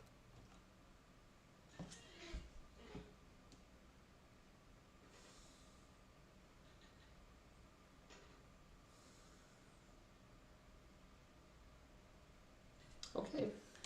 If SpaceX is successful, and they have a good chance of success, by the time we get to Artemis... Mars shuttle using...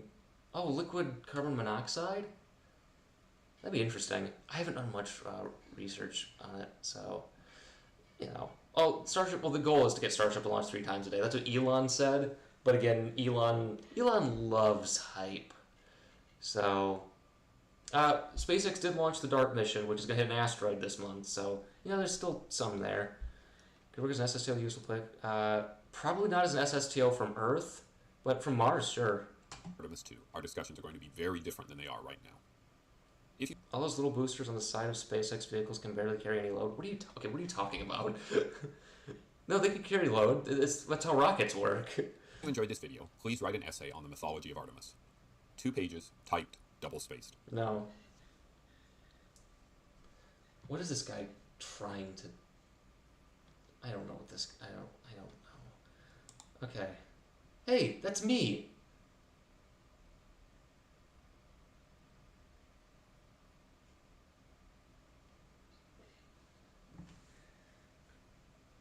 Yes.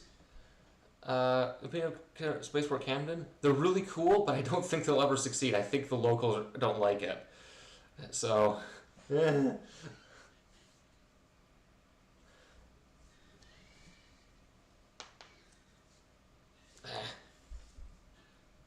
as a local zone, like, I know Spaceport Camden's a bit more is interesting. I'd like to see it. I'd like to launch from there, but oh well. Okay, is there any other SpaceX fans I haven't seen in a while? This guy's just boring. No offense to you. You're just boring. You're not crazy. Dude, they say dumb things. I mean, you know. I'm not gonna play Kerbal Space Program because I suck at it. So, one SpaceX rocket as big as SLS? None yet. I know Starship's about the same size, so I think Starship's taller. They've stacked it, but it's not operational yet. So, look, Beale! Ah! Terran, I think we've covered Terran Space Academy.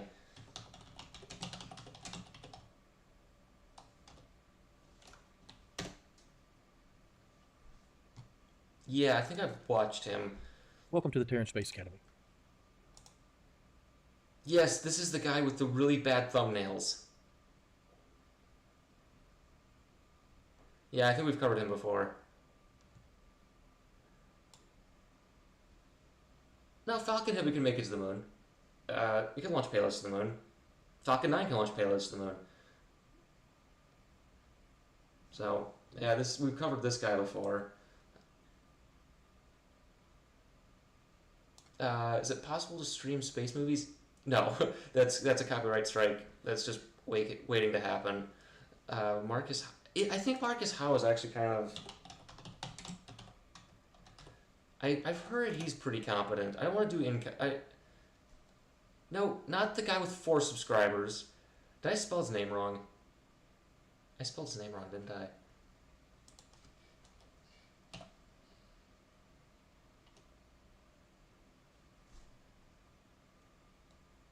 What in the world? I don't think I spelled his name right. I think he's pretty competent, so.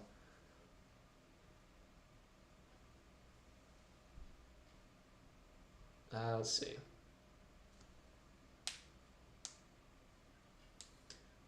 When is Astronaut? Let's see. I've been trying to think of people who've been saying dumb things, but oh wait, there's another. Hey, someone else made a video about.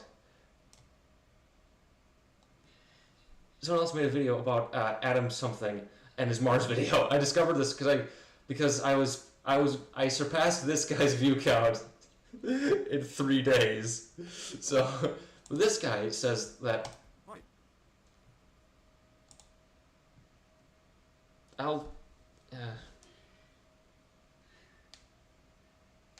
Okay, because Starship hasn't been completed yet, that's the thing.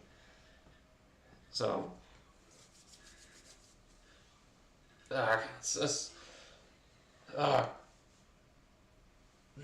Yes, oh no. Elon Musk Mars Society? Yeah, Elon Musk is one of the. I think he's with the he's like not the president, but he's really high up in the Mars Society. He drank the Zubrin Kool-Aid, so yeah. So. It was Space here. Today I'm taking a break from working on the usual videos to acknowledge a train record. Oh no. Adam Something released, titled "Why a Mars Colony is a Stupid and Dangerous Idea." Okay. Adam Something is quite a cool YouTuber that I watch from time to They time. all start with this. They always start with these things. They all start with, I like him, but then he said something I didn't like. He quickly gained popularity as most of his content is actually informative and well made. He addresses important issues and does so in an easy to digest way. His best performing videos are related to the undertakings of Elon Musk, which is not surprising as some of them are just simply put bad ideas and this. Wait, a boot? What accent is this?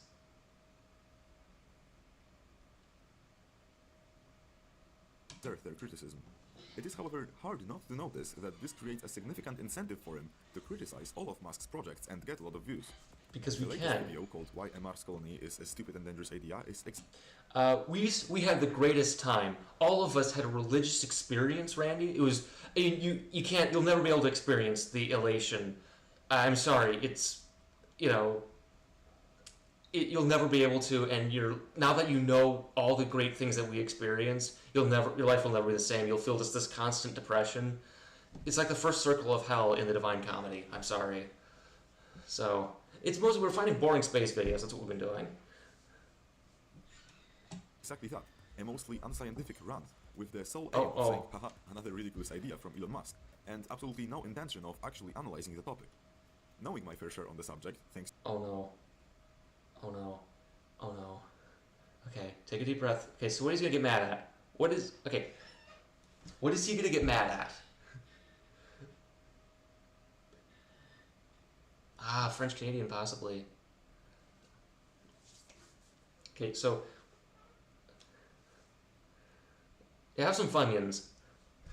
Okay, so what is he gonna get mad at though? What's he gonna get mad at? I keep forgetting that everything's like a minute behind, so it's.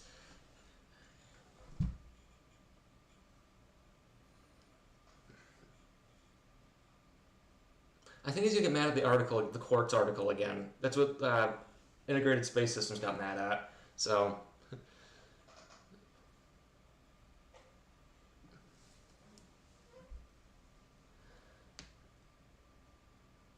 The Expanse is not good. That's a good thing that The Expanse isn't going to be a documentary. That's a good thing. I haven't seen it, but I know the future it presents. That's kind of a good thing. That's not going to be easy. Yeah, it's going to go straight into billionaires aren't going to Mars. I misunderstood this.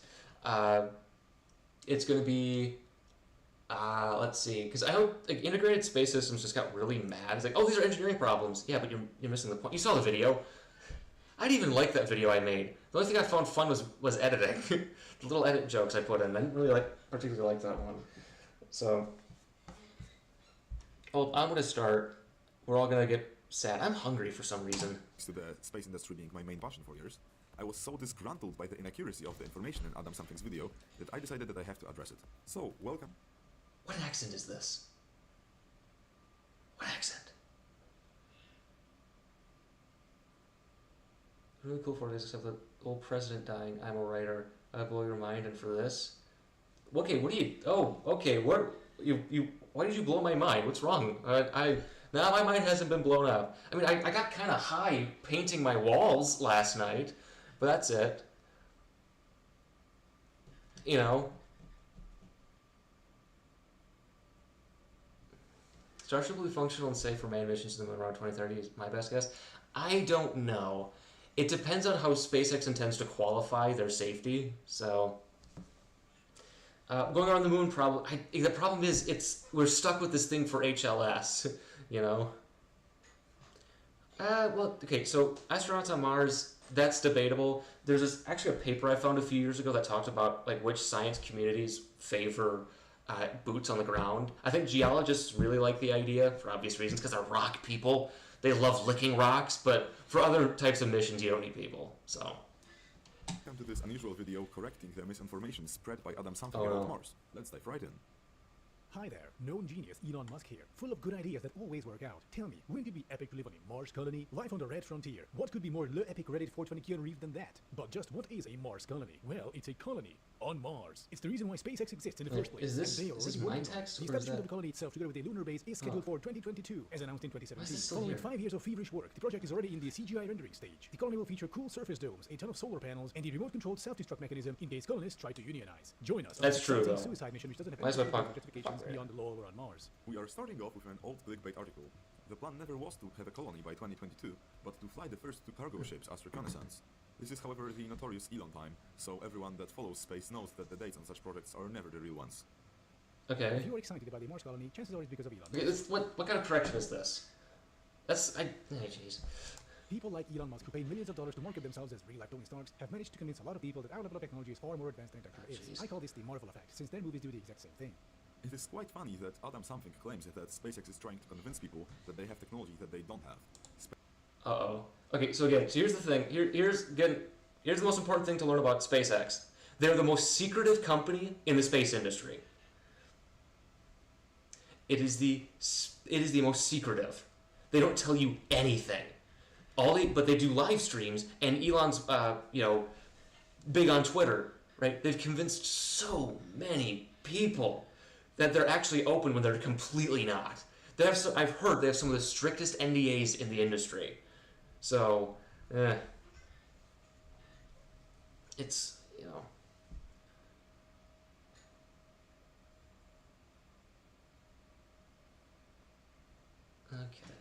SpaceX is one of the most open space companies right now in terms of making... No, they're not. That's actually not. That's not true. They're so secretive. Again, remember when they blew up the Crew 1 capsule? Remember when they blew that up? They didn't even acknowledge it. But Boeing had Starliner rollout delay. They said, yeah, hydraulics on the thing are a bit broken, so we gotta, information about their progress available to the public, and there are entire communities dedicated to analyzing what is going on in Boca Chica 20. Yes, but the problem is there's tank watchers, but that doesn't mean they're actual qualified people. Oh, jeez. Right now, most of such misinformation comes from unofficial channels like YouTube. Yeah, because... In fact, before making this video, I was doing some research for a video about SpaceX fake news on YouTube, which gets pretty wild, but I decided to focus on this piece. Okay, let's finish the intro. But even if we had the technology to reliably colonize Mars right now, doing so still wouldn't make a lick of sense. And so throughout the video, we'll be considering the following points: the logistics of getting to Mars, the potential justifications for a colony, the practical problems of living on Mars, the psychological effects on colonists, fucking terraforming, better alternatives to Mars, and a mystery point, codename Absolute Trainwreck. Well, I am here today to disprove that it does not make sense. I have something to say. Elon's very secretive because he's image obsessed. Everyone's. Right, I have NDAs I've signed because I work with proprietary and classified information, right? So they're necessary. But the reason is SpaceX is very, very image centered. They want to make sure that they're seen as the sleek, happy, exciting company that burns out its young workers every year, 1 to 2 years. So. About all of those aspects of Mars colonies. Let's get started. Problem number 1, the logistics of getting there. The average distance between Earth and Mars is about 230 million kilometers. That's true. It's average because the distance constantly varies. Earth and Mars don't orbit the sun at the same I've seen this video so many times. You have to time it right in a so-called launch window, so the trip is as short as possible. This launch window is about 30 days, occurring every 26 months. Launching in this window means that the trip to Mars will only take 7 to 9 months. The logistical implications of this are of course pretty severe. Okay, so I'll be pausing the video quite often to address the inaccuracies right away. So am I. This is great. We can do it. We can make this. We can stretch this for a few hours at least. I will be, of course, also skipping some parts, so it's not too long. However, you can be sure that all of the points Adam Something makes will be included, as I really have comments on all of them. Oh, Starting that's now, great. yes, it's true that currently the journey takes That's 7 to 8 true. months. However, for Mars colonization, we will probably have already developed and implemented nuclear propulsion.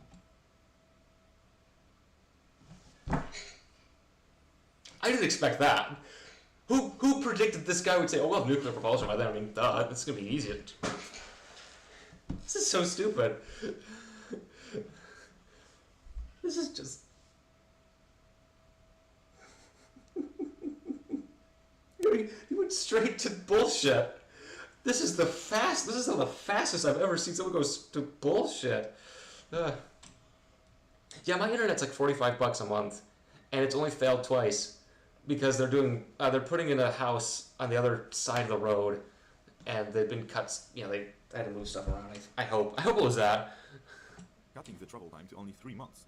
Those solutions are in fact very simple physics-wise, and have been conceived a long time ago. But they've never been built, and SpaceX has shown no interest in them. SpaceX wants to use a refueling architecture. But had no reason to be developed, as we didn't really need those speeds yet, and we could not use them on Earth.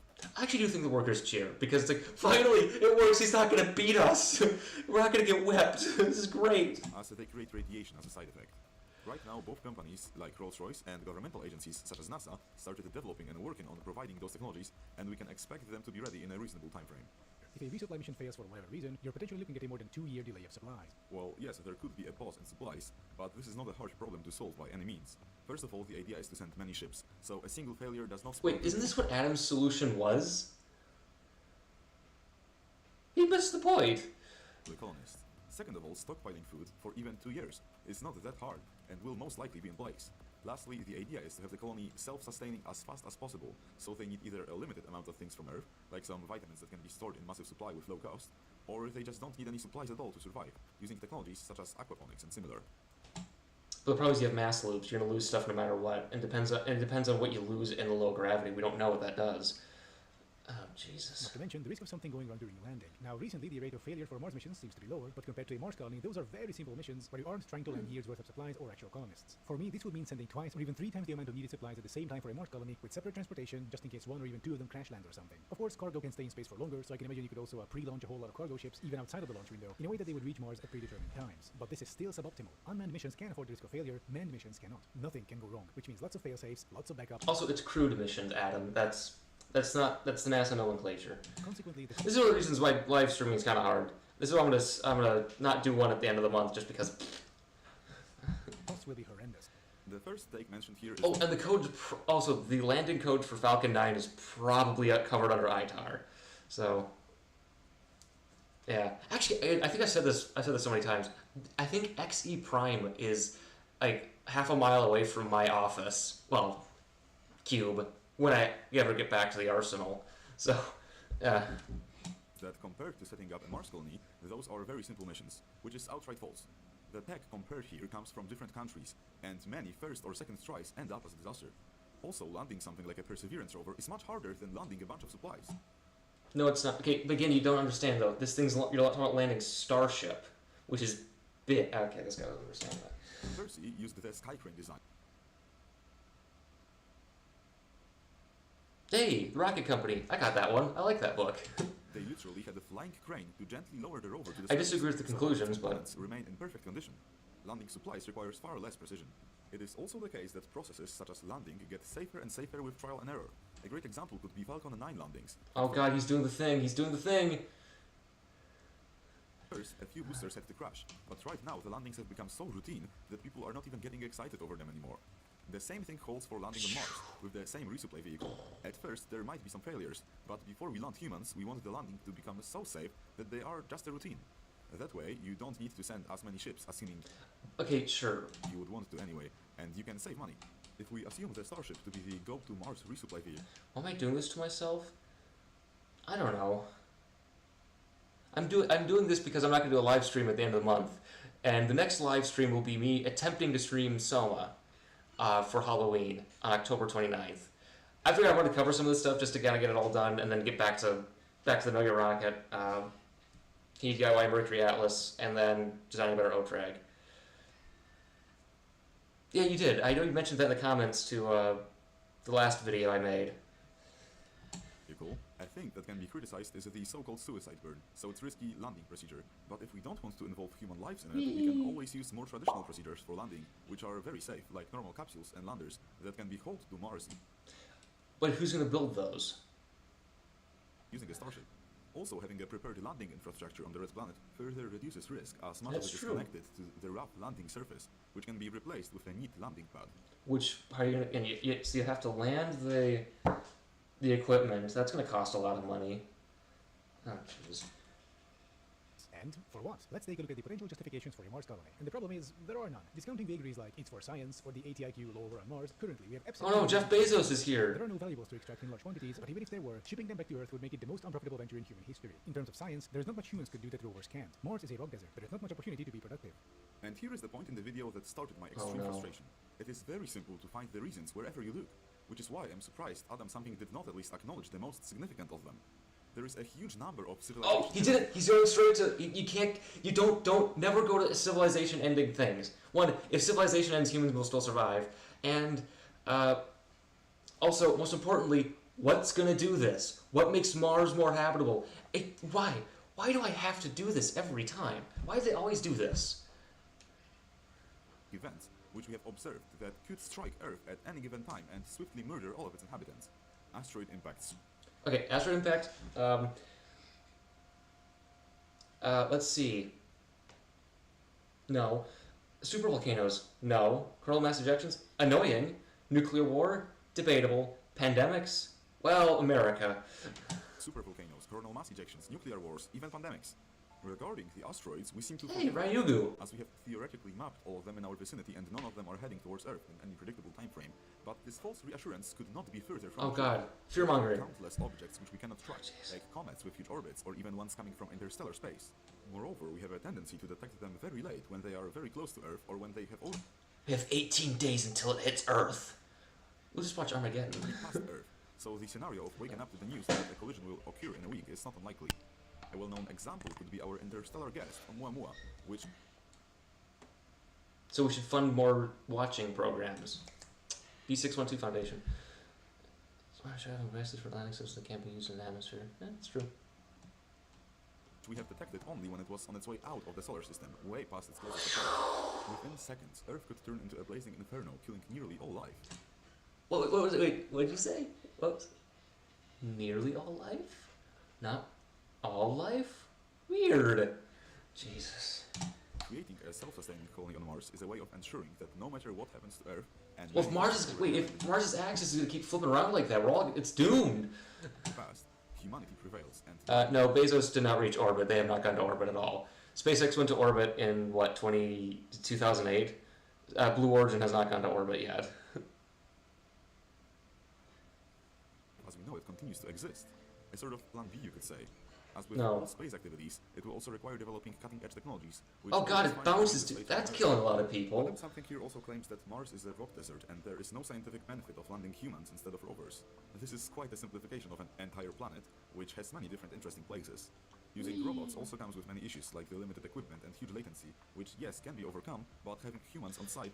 So the big debate is, the big thing is robots have the advantage of they don't need to eat, and they don't need to talk. They can operate until they break. There's a debate. It's Makes many things easier. Not that it is as important as saving humanity from inevitable doom, okay, we're back to this. but it is a nice added benefit. Now, overpopulation and escaping climate change are reasons people sometimes bring up in favor of Ow. colonizing Mars, and both are rather stupid. At this point, I am fully convinced that Adam Something does not want to actually analyze the topic at hand, but He is. He's talking about. Oh jeez. just push his anti-Mars agenda. Yes, those arguments are stupid, he's not wrong here. This is also exactly why I have never seen any respectable specialist who knows what they're talking about use them. Uh-oh. Okay, there are people... Actually, no. I actually did see someone say overpopulation is the reason we should colonize space. I actually did see that. I saw that. Someone did say, skipping climate change, that's more the billionaires are going to escape thing, but whatever. This is just creating an issue to have a talking point, and I never expected Adam Something, based on his older videos, to use such disingenuous debate tactics. Wait until you hear about Unsurprisingly, SpaceX most fans. SpaceX are not that stupid, and know very well that colonizing Mars is no solution to the hypothetical problem of overpopulation. That's true. Regarding the climate crisis, Adam Something says this. As for climate change, people, including Elon Musk, make it sound like Mars will be humanity's plan B in case of a climate disaster on Earth. But by humanity, Elon actually means the select few, aka the top 1%. What, you thought you would be on the evacuation rocket? At this point, I am nearing laughter. If one has ever heard a serious conversation about Mars, Uh-oh. they would know that He's doing the most same thing. places you would want to evacuate to Mars, there would probably not be any evacuation rocket. But if we are But that's the thing again. He's doing the problem again. It's haha, billionaires aren't going to Mars. Sure, but if there was, what are you talking about?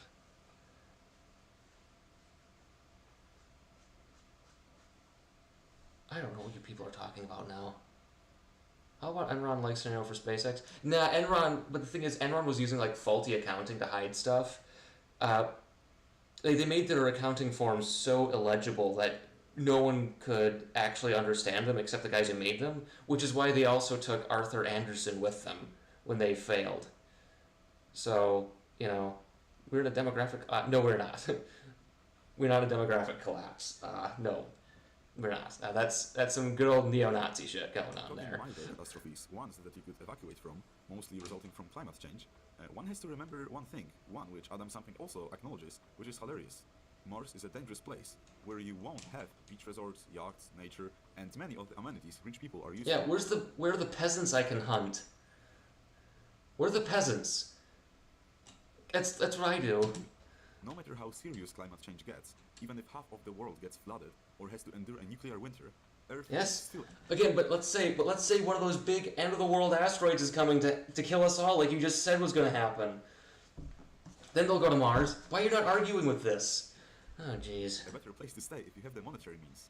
Mars is a place for idealists, and claiming that the top 1% would give up all of the luxuries that they have only on Earth, even in the face of a Jeez, big he's doing climate this. disaster, just Okay, this is just the same video. I'm gonna skip ahead. Strongly disconnected from I'm reality. going over. In case of catastrophes, What's over 7 here? million years might as well be non-existent, just an issue of very bad luck. I have no idea what's I going have on. no clue where Adam Something took that argument from, but I doubt that from any credible source.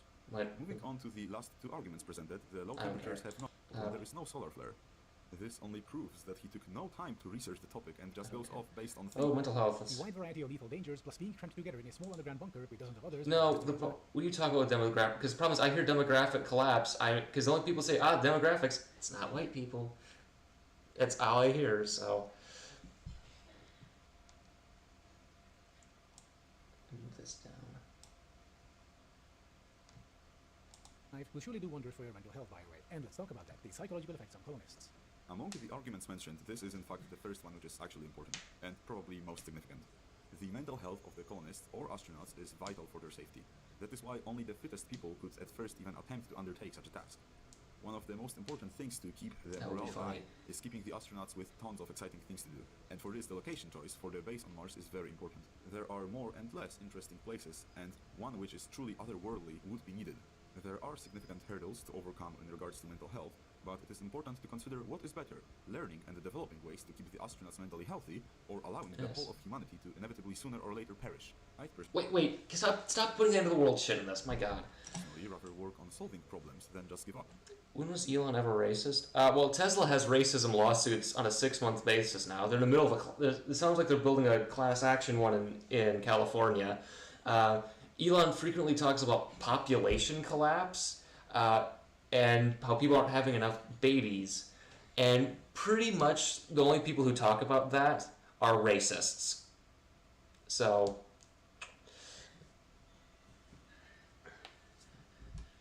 Also, such issues would probably be lower and lower as the colony would be bigger and more similar to a real home. But what if we could change that? Turn this dead planet into Earth 2.0. So let's talk about fucking terraforming. Okay, first off, let's get the obvious out of the way. As things currently stand, terraforming Mars is fucking magic. Hey, Justin. We don't have any good means of terraforming. This is boring. Create smaller indoor environments resembling those of Earth. It is an interesting concept, but one for a really long-term and scientific research, which can be done only on site. Still, we don't need terraforming to establish a colony on Mars. It is just a wild futuristic idea. Now let's look at something's better alternative to Mars. This is boring. Is there anyone who's making interesting videos that isn't just crazy? Yeah, but the problem is the demography. So here's the thing: when the demographers talk about it, they're talking about why are people not doing this, right? Why are people not having babies? The problem is the only people who don't. Yeah, but they talk about it in very, very careful and couched language, like, hey, why do people not see this as an option? Why is this happening here? Are there any specific reasons? When Elon talks about it, he's probably, when racists talk about it, it's because they're talking about white people, because it's mostly countries that are predominantly white, European, that sort of thing, that are having this issue. It's also because they're industrialized, right? I think Korea's also having this issue. Japan's weird and racist, so... Well, yeah, but I can't watch myself.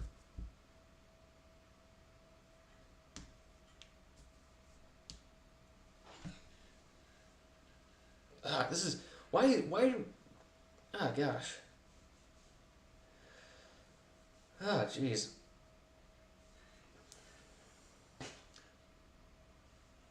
Yeah, I don't want to bring up again. I don't believe in sins of the father, but he did grow up in apartheid South Africa, and he was kind of wealthy. So it's, it's possible that he might have carried some ideas willingly or not. Because I think I remember reading somewhere that South Africa was actually really concerned about the birth rates of the white people there, because they were worried about because they kept lying about the black population there, and they were really afraid that the black people would rise up and kill them. So. Waiting for technological slavery by Ted, because Ted's got skin cancer and he's dying. I don't think he's gonna. Worry. Yeah, I don't think he's gonna last long enough to write that.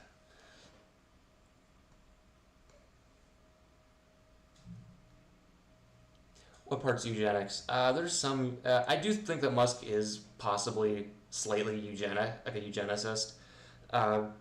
He talks about how smart people don't have enough babies. So.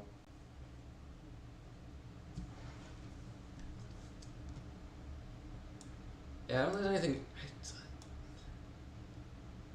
Is anyone?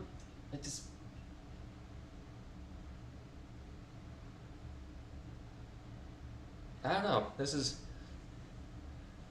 not much to cover.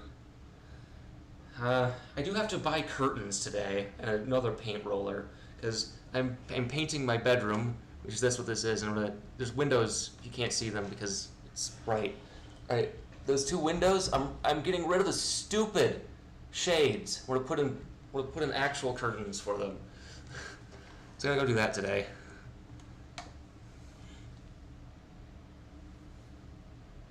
The Japanese one had a giant walrus monster? That sounds awesome. At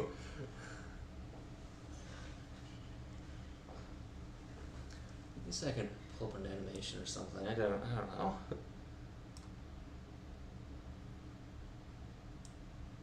Oh yeah, Musk has been associating himself with MAGA Republicans recently, so he's uh-oh.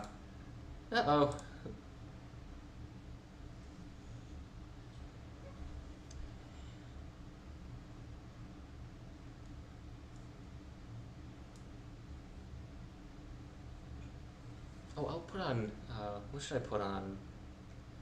I don't know. Yes, I sleep there. I know where you sleep, face of sarcasm. I know how you sleep.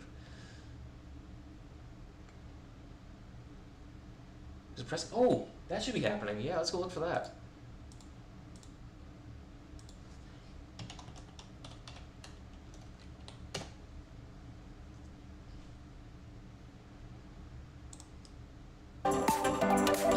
Ah!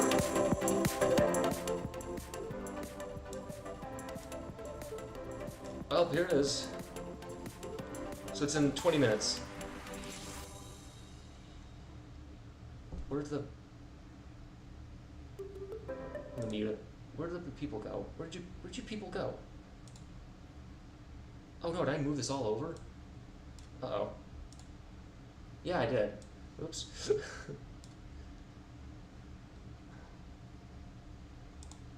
There we go. So that's coming on in 20 minutes, so we're good on that front.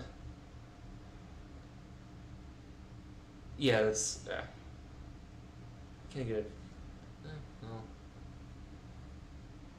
Yeah, Idiocracy is very eugenic.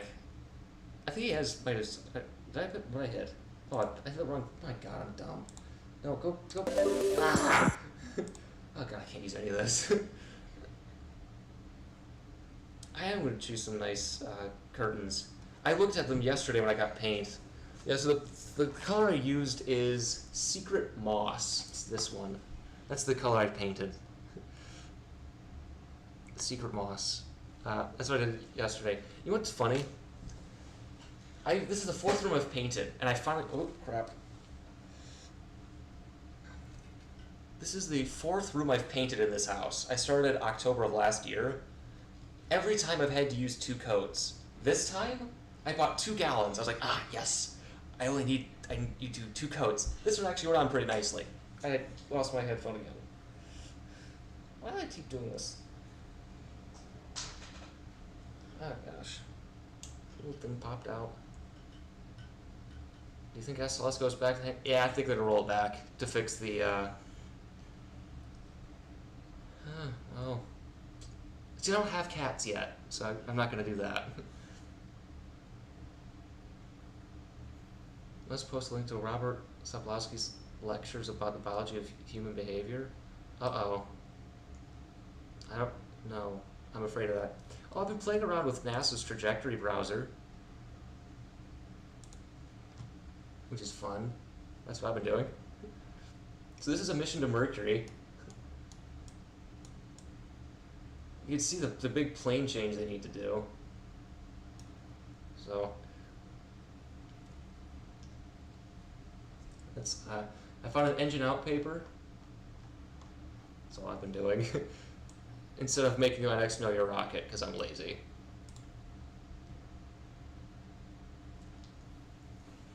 Yeah, so actually I still do some touch-ups over. I found some spots I missed, so I have to do a second coat. And then, so what you're not seeing here is, so this is all in an alcove in the bedroom. I think it might have been a closet before. I don't know. And I haven't painted this yet because I have this bench I use. And it's like 3 feet deep. And I have to reach up over there. I don't know if I can. So I'm going to paint that tomorrow. The real problem is I have to, the biggest problem here is I have a window there behind me, and I can't have that open because I work here, and the I can't let anyone see what I do because I work on classified materials. What are we talking about? More women and more women. I don't know what you're going at. Is fuel problem on SLS? It sounds like the tower that's fueling it is busted. So I'm gonna turn off the fair use SRBX because it's NASA, it's public. Yeah. So what's on question? Yeah, so it's on the. Someone mentioned Arca. Yeah. Oh no, Trag. So. Oh yeah, Lunar Reconnaissance Orbiter. That's a good one. I like that mission. So how about the Reds? I don't pay attention to baseball. Well, have you seen Oh No Trag? I'll open that up. Archive.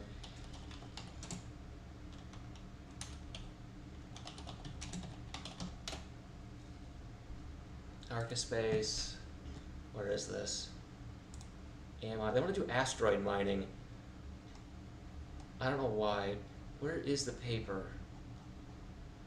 White paper. Come on, load faster. Come on, Kevin, all day. I'm important. Can't you tell? Jeez. Try again. Oh, jeez. Okay, so they want to do asteroid mining. I don't know why, but they do. There we go. Let's make an electric rocket. So they want to launch this to go to asteroids. And their rocket is...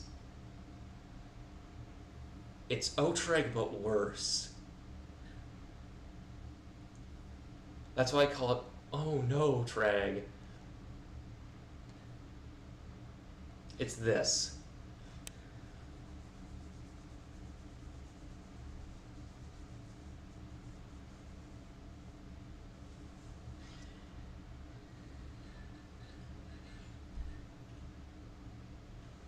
Wait, what? How have I had 3,800 views? What's going on?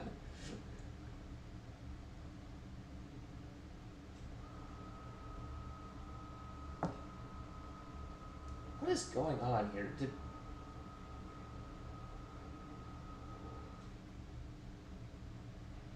Oh, jeez. Hey, I hit 2.1 thousand subscribers at least. Yeah, this is the weirdest thing I've seen.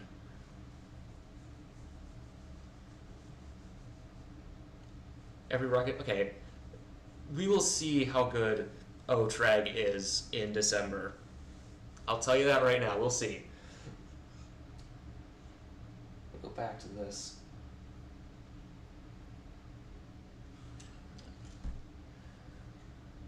Oh yeah, Steam is fun. Yeah. I mean, come on, steam rockets? That's 1870s tech. So it's innovative. Okay, is NASA still, we're waiting for them. You see the part where their math is wrong? Oh, that's not good. That's not good at all. Let's see, I've had the maximum concurrent viewers is 121. Wow.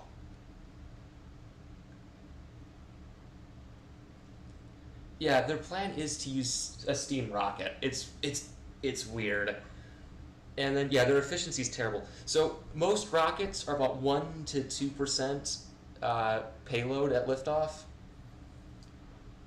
My Otrag gets 1%. So this is just, you know. Yes, my better Otrag is much better than theirs. We have a big hose pipe that brings water. Oh, guys.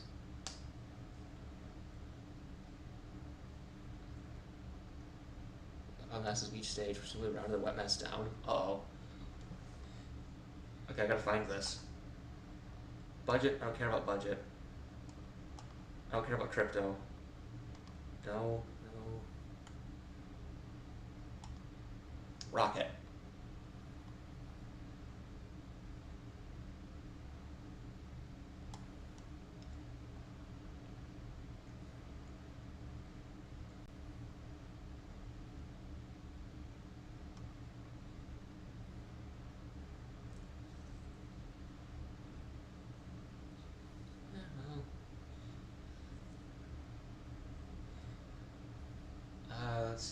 conversion and electric heating system. My god, this thing's gonna be mostly batteries.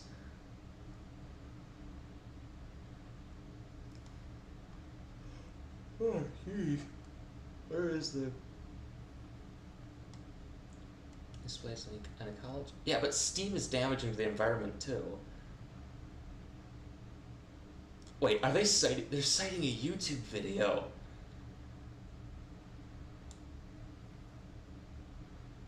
Oh, jeez. It's deep down. This is crazy.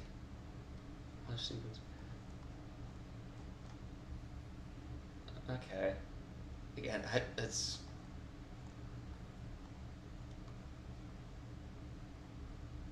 Propulsion modules.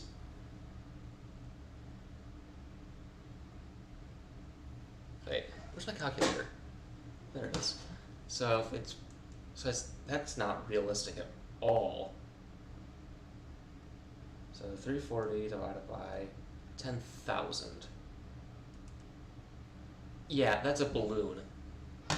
So the tanks weigh 3.4%. The dry mass is 3.4% the gross wet mass, which means that propellant mass. Sorry, which is what Atlas got. So yeah. Oh yeah, I'm covering Aquarius in the future. So. Okay, so the propulsion modules are 10.3 and 340. Okay, let me go down. That's the same. Oh, dude. Oh.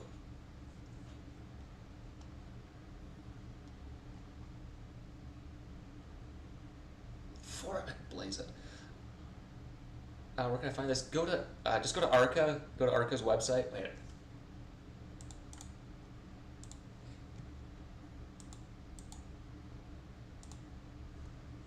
That's the document. Okay. So it's 10,0340 times 420 blaze it. So it should wait. Oh my god. Yeah, they rounded down. Yeah, it should be 4.343 thousand metric tons.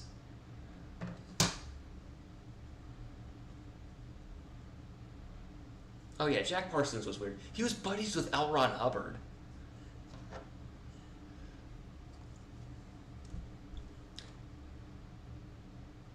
This isn't, yeah, so if I was doing my job right now, I'd have to disapprove this.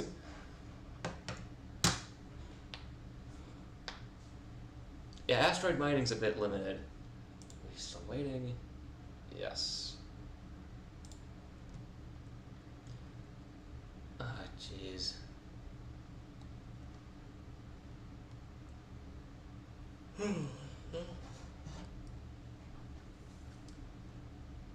Yeah, I don't think they can do math well.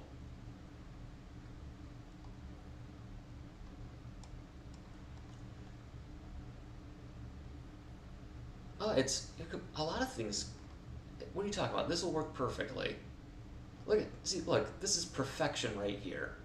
What is aerodynamics anyway?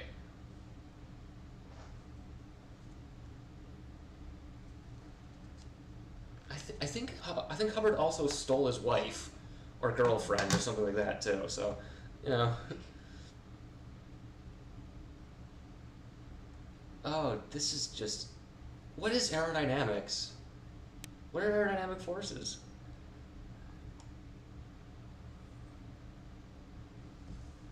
$7 kilometers. Wait, is this a pop-up Otrag? This is crazy.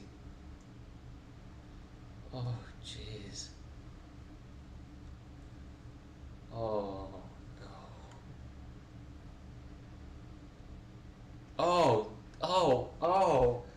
Oh. So, you know, the structures engineer in me is dying on the inside.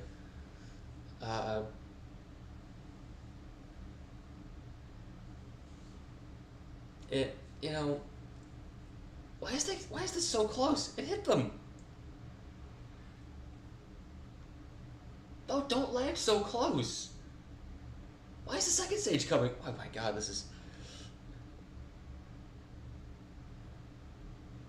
Okay, wait, pop-up design is fine. Okay? But not pop-up Otrag. That's not good. That's not fine.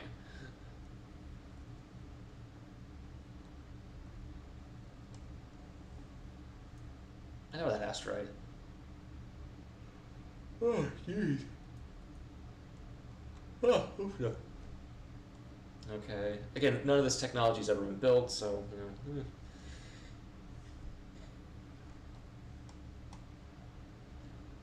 Well, is that an MI-17?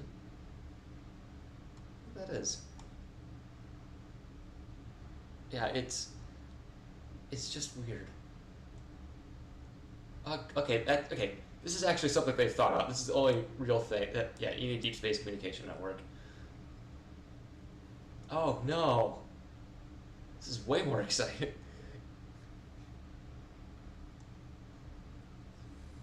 What problems does the AMI exploration program attempt to solve? Poverty. Oh, we're just going straight for martyr status here. The pop-up design is a orbital rocket launch design that, so your classic rocket goes in a ballistic trajectory where it goes, you know, over, it's up and over. What this does, it goes straight up, and then the second stage turns, goes to orbit. So it's, the big benefit here is your first stage comes straight back down. There's some simplification of the trajectories. You know, it's, I'll talk about it at some point. I'll talk about the future. Climate change. Oh, that's not good. It's the same, oh god. Related initiatives. Hey! Dear Shoemaker. Oh. I've been reading about these. My name's on that. September 26th. Wait, isn't Deep Space Industries gone? I swear they don't exist anymore.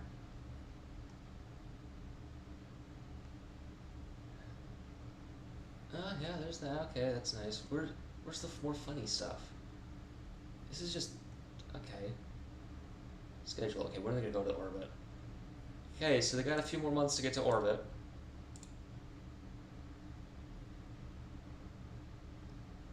Oh, okay. This is ambitious. Push out. Whoa. I want to turn $34 million worth of platinum. Oh, jeez. I don't think the economics work out on this.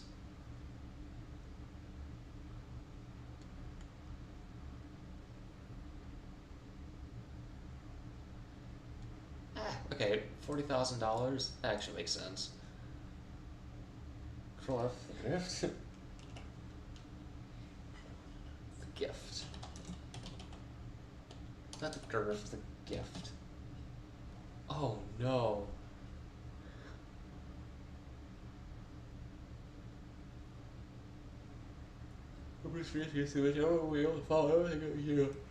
Okay. That's special.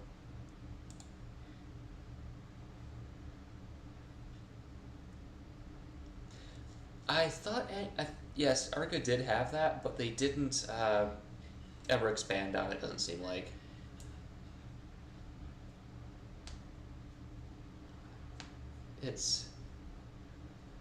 But here's the thing. I'm working on that too.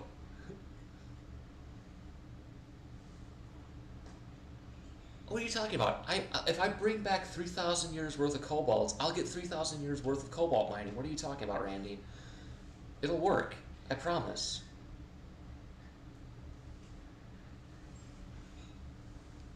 This is...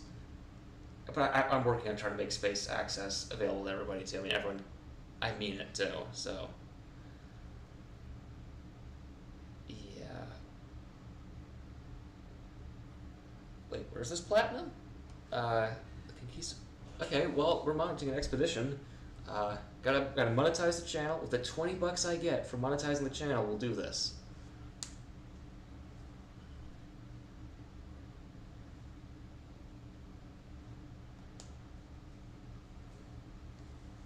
Oh, NASA. Okay, let's go to NASA.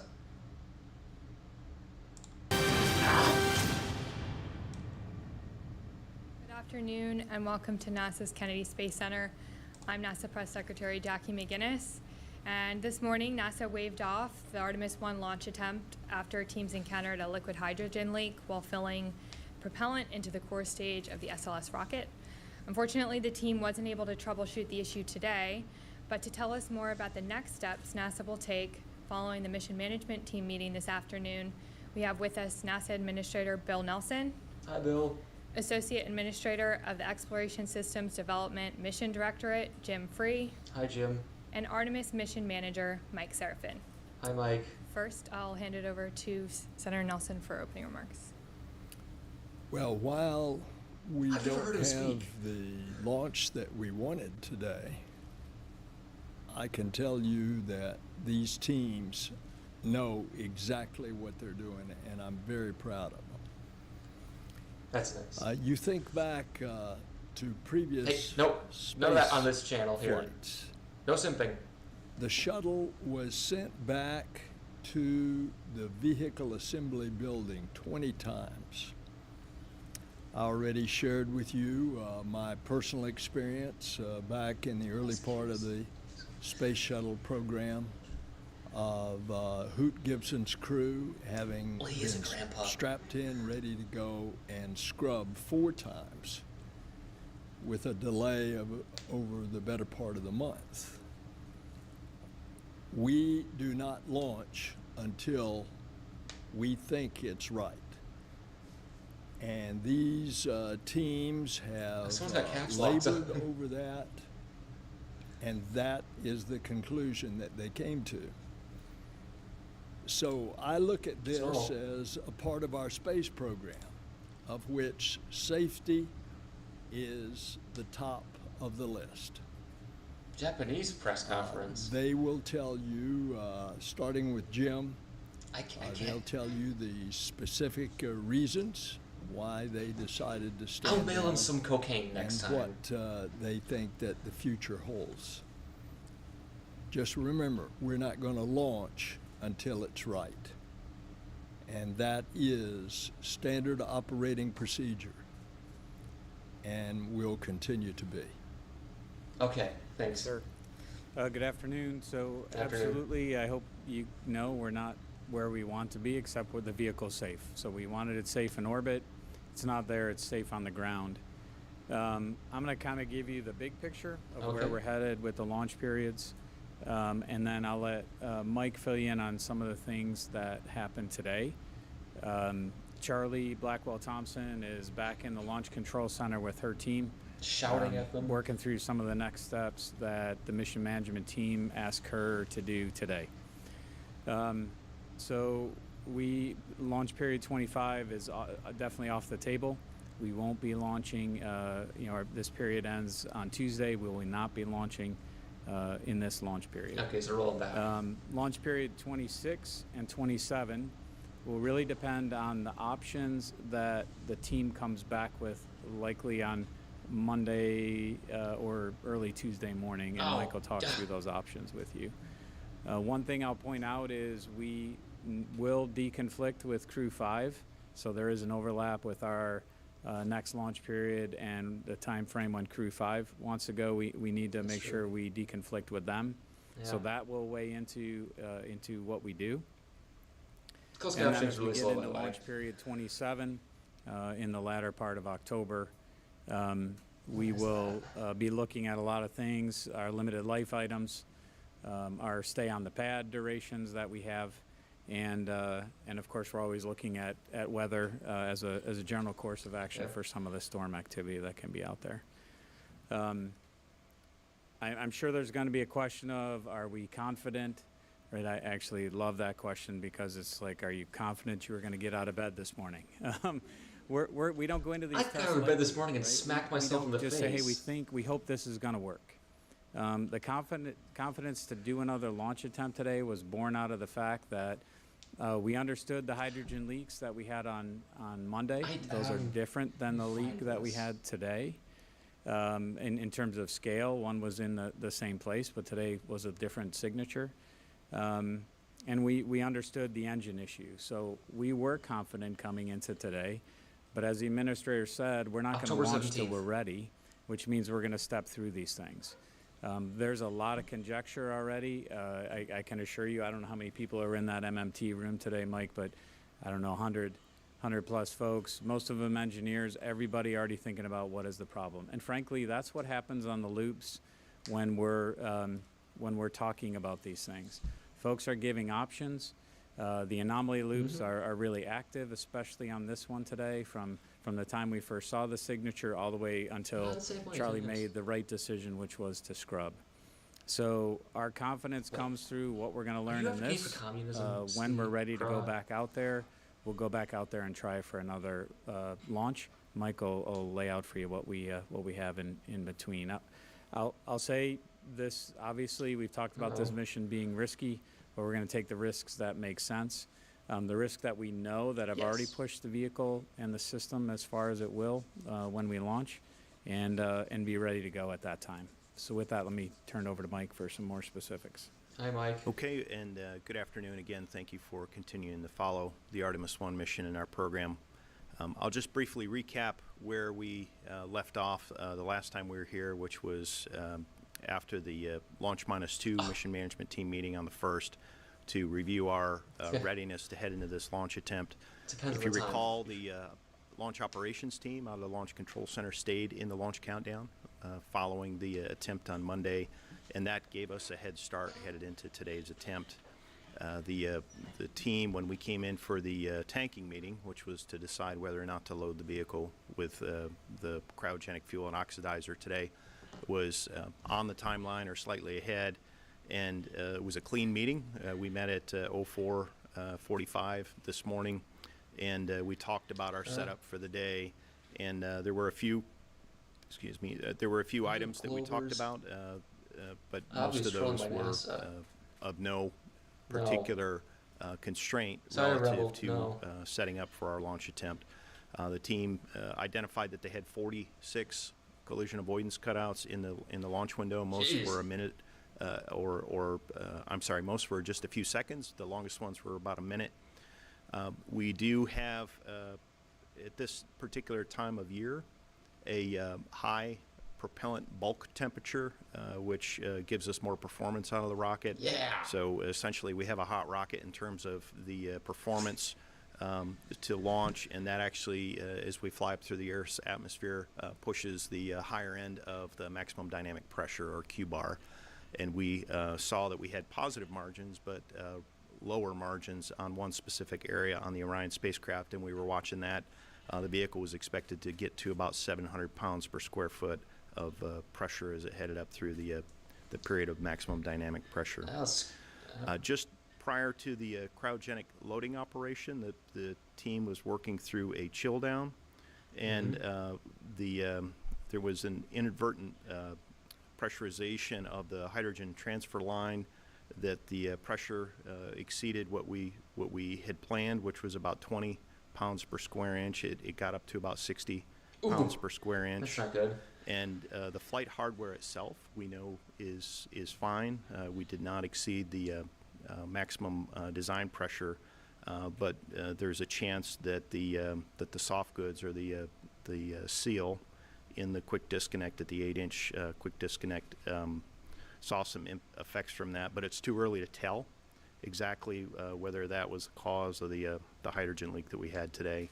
What we do know is that we saw a large leak at the 8-inch quick disconnect. Yes, I will cover the SPS today, launchers. and that leak started find the papers when again, we though. went from the slow fill to the fast fill. This particular quick disconnect did not have a problem of this magnitude on Monday. We did see a small leak, but we did not see one of this magnitude. It was characterized as a large leak by our operations team.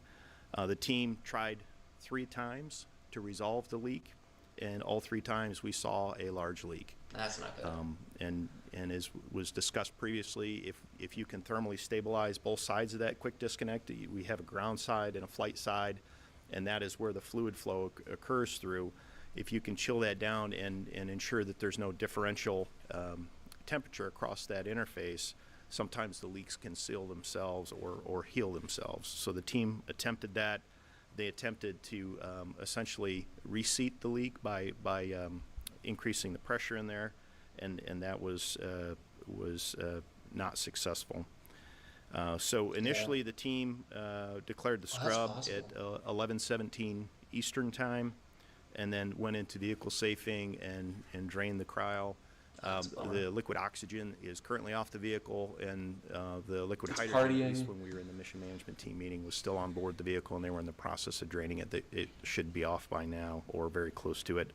The team will get into what they call the inerting, which is they put gaseous nitrogen in there so as not to condense water vapor in the tank area, and then they'll swap over to air. What that does is it allows us to get the tanks back up to ambient conditions, and then for us to gain access. In the scrub meeting that we had at 2:30 Eastern, we talked about 3 options. The first option was to simply demate and remate the umbilical at the pad, hoping that the soft goods would seal the leak up, but our confidence level, given the size of the leak that we saw today, was fairly low, that would solve the problem. The team leaned towards a so you should read about the problem Saturn V had of the back in the soft goods 60s. in They're the way quick worse than disconnect. this. And the options were basically to do it at the pad or do it back in the vehicle assembly building. And either of those options do not preserve our ability to fly before the end of this launch period, which expires on the 6th. There's no way. So the team is developing a series of schedule options, and we're going to hear about those early next week.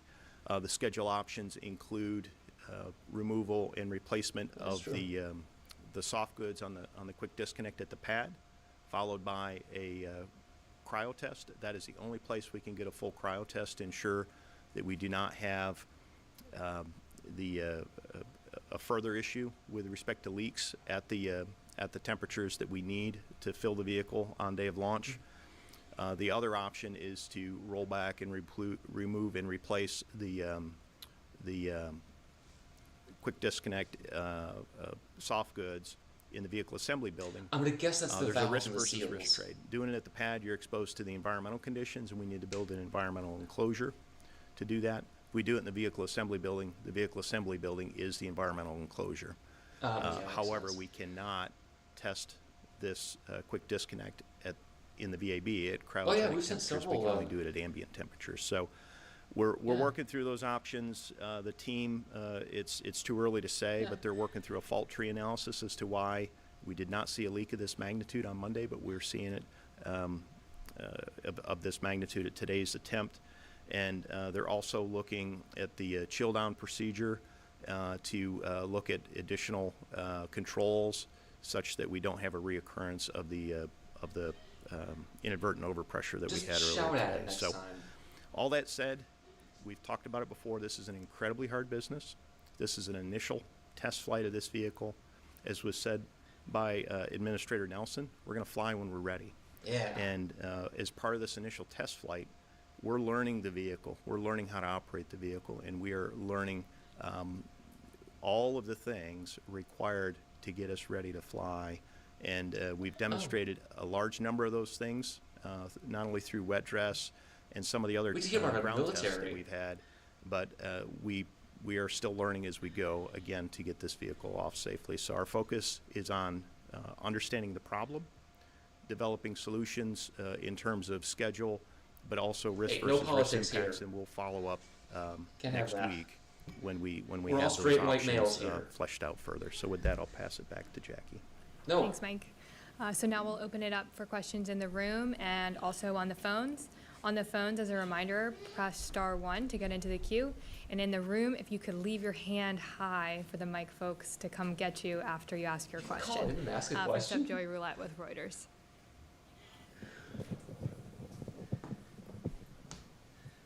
Question for Mike. If you decide to roll back, and I know it's uncertain right now, what's the quickest you could roll SLS back out to the pad? What would that look like, and what other things would you have to do in the VAB while it's there?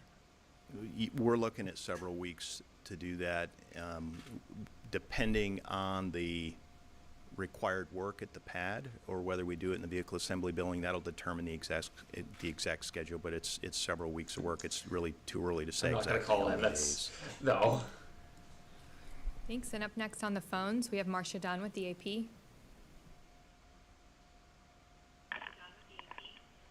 Yes, hi, can you hear me? We can hear you. Yes.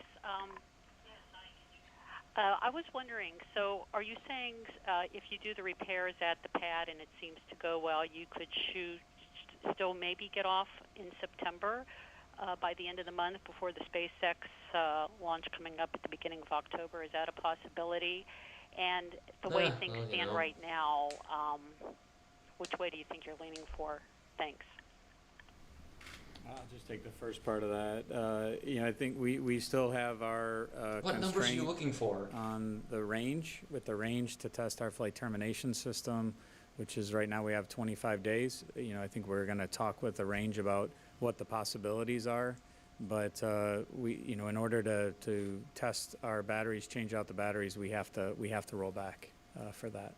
Yeah, I'll let you handle the options. So. Yeah, and Marcia, with respect to whether or not September, the latter part of September is still in the trade space, I think it's too early to tell. It really comes down to what does the fault tree analysis tell us? No, I'm not going to do that. Are the necessary changes and mitigations required in order to have a confidence that we've resolved? I am not going to troll this NASA. large leak at the I might work for them in the future. I think we'll have a much better answer early next week, and right now it's just too early to tell. Thank you. Next, we have Tom Costello with NBC. Hi, good afternoon. Can I just clarify, you said that the line had been overpressurized up to 60 psi. Do you believe that overpressurization potentially caused the leak that then you were dealing with all day today? And any idea how that line was overpressurized? Yeah, I guess what I'd say is I think Mike talked about the fault tree. We have to go look at, is that a cause? Is that the cause? I'm sure it'll end up on the fault tree, but we have to run through all legs of that fault tree before we decide that's absolutely the cause. We do, I think, I forget how the words that you used last one. We kind of tune in this hydrogen. We did that on Monday. Monday we saw it start to go up, and we slowed the rate and did a manual fill. That's sorry if I'm providing jokes. I'm sorry. I want to add something here. To look, as Mike said, to automate that and get the places where it'll cut out if the pressure is going too high, so we don't hit that kind of command again. That'll be part of what we automate and practice for the next time. But it's on the fault tree. It's kind of tough to say right now, yeah, that is the absolute cause. Chris Davenport, Washington Post. Oh. Thank you. I just want to clarify, you're going back to the VAB no matter what, right? I just want to clarify that. And I wonder if you could just briefly, Mike, talk about the differences with this hydrogen leak, this big one that you had versus the one that you were able to overcome on Monday. Thanks. It's sometime in December, I think. I have to find. I have to find for the the chart VAB again. part of it, it's what I said. We have to go back right now. We do not have an agreement with the range that we can launch when our batteries have not been tested after 25 days. They're worried about this so termination that system. runs out That's what here, they're as asking Mike about. said. And so in order to change them out, we have to go back. To get that kind of extension with the range is something we'd have to talk to them about. So right now our position is we will have to go back to the VAB. When we go back will depend on the testing options that Mike talked about. Yeah, and to take a what crack would you at use the it second for, part right? of your question there, Chris. In terms of the leak that we saw on Monday, it was a manageable leak. This was not a manageable leak. As soon as we started to get into fast fill, and we need to get into fast fill, again, as part of this delicate balance of you want to you want to load within the capability of the quick disconnect, which tells you want to slow it down, but you also want to speed it up so you can make your launch window. So you've got this balance between the flow rate and the pressure, and if there's a leak present, you need to manage that. So on Monday, the team was able to successfully work their way through that while staying below the hazardous concentration limit of the hydrogen that was leaking out. We were unable to do that today. It was a much larger leak. The team tried to work and use the same technique as part of a pre-planned procedure. Christmas launch. You should watch They Designing tried Better multiple Otrag. times, and that didn't work. In addition to trying to bump the quick disconnect and try to reseat it, and none of those techniques worked.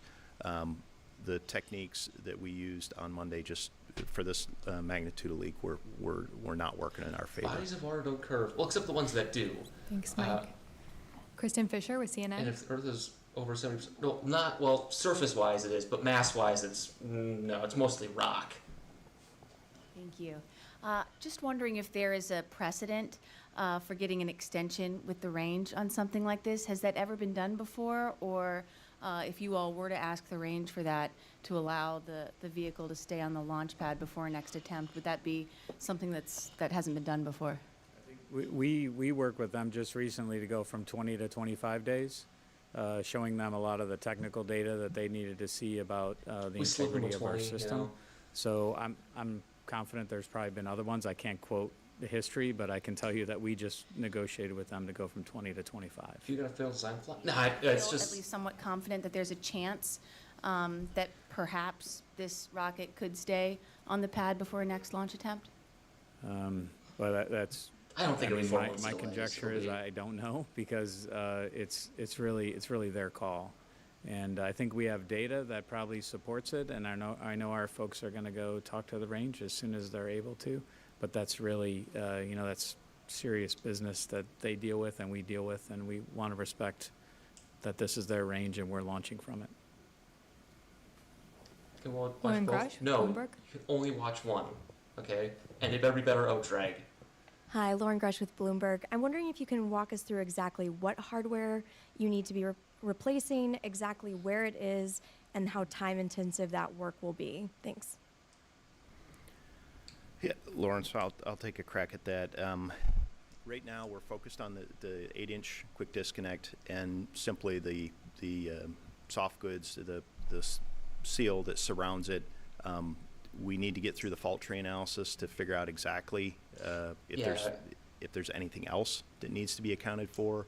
It's a little too early to tell again as to what else may be in play, what other work may be necessary. So there's the kind of your engineering review board or technical analysis that'll happen in the office environment. And then we'll go out and we'll demate the umbilical, whether it's at the pad or in the vehicle assembly building, depending on what the team brings forward next week. And we'll put those two together and decide what are the things that we can resolve based on the data that we already have from the fault tree analysis, and say we don't need to check these things, or we absolutely need to check these things. Okay, and folks. then we will also. Okay, so folks, I've been.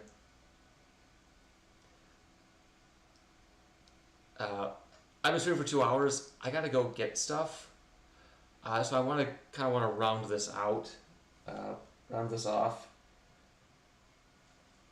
If you don't mind, I want to round this out. We kind of got the message here. You can watch this on your own. It's NASA. It's NASA TV. You can watch the official live stream. They've said what's gone wrong. I'm gonna close this out if you don't mind.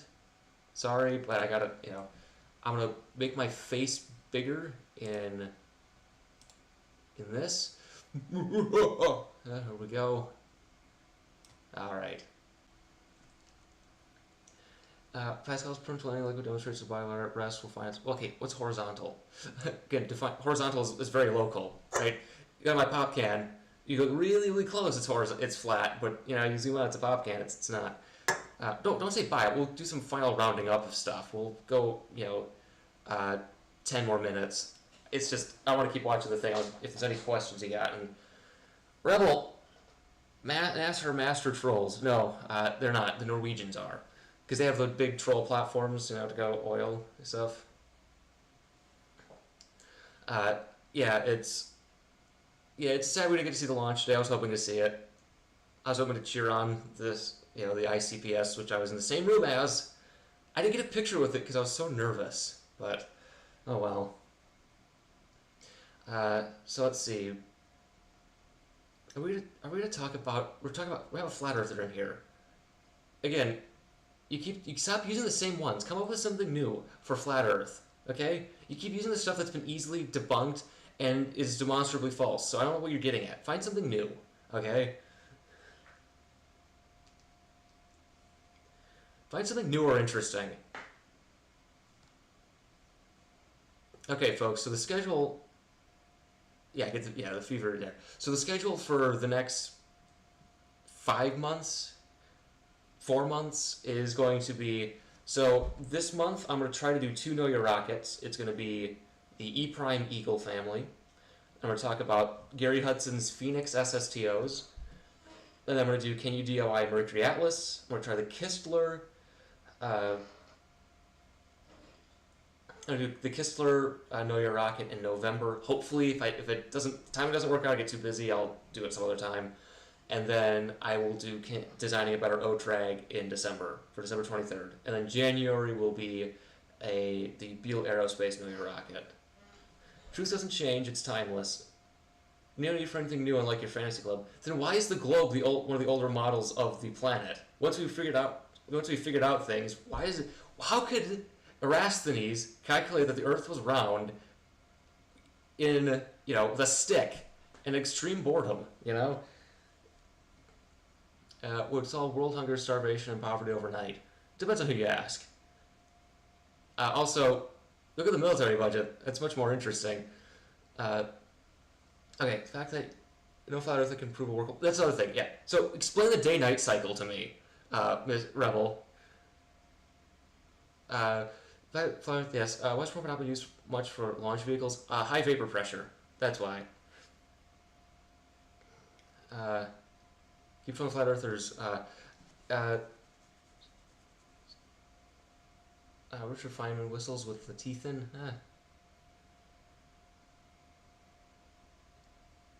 Well, let's see. Yeah, but here's the thing. He got within the Mayans were able to calculate Venus's orbit within, I think, 5 days. The Mayans were excellent astronomers, so why could they do that? Yeah, they built towers with slits in them so they could do astronomy. It's really interesting. But I can prove the speed of light with a microwave and a chocolate bar. It's not that hard. Yeah, but again, it's called proof of concept, Rebel. It depends on how accurate you want to get.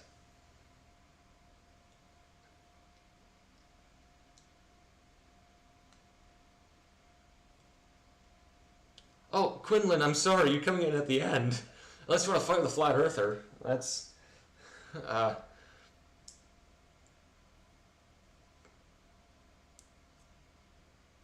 Yeah, you can, but yeah, sure, there's small local experiments that you can do that can be replicated with that. But again, you got one, great. So how do you explain the day-night cycle with the flat earth that isn't insane? Right? You can't. You can't explain that. I'm tired of flat earth debates. They're boring. Go get a life somewhere else. I know you feel bad about yourself and you want to feel special and important, but come on. Yeah, propane. I'm really interested in propane because you can, go grilling with it. I want to go grilling.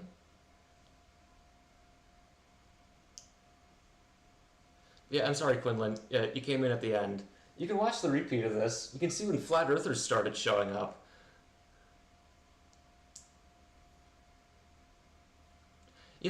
What's funny though? My original plan for the channel was to get on, what was it? Non Sequitur show to talk with moon landing deniers. That never happened.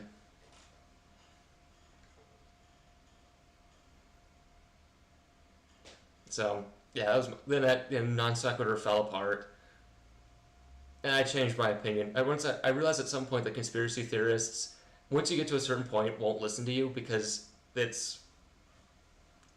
identity's built around this. So.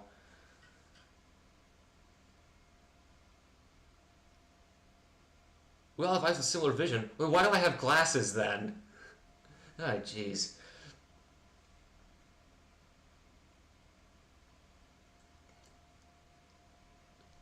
Go somewhere else, Rebel. There's plenty of people who want to. There's a guy on Twitter, LCS Big Mike. Go argue with him.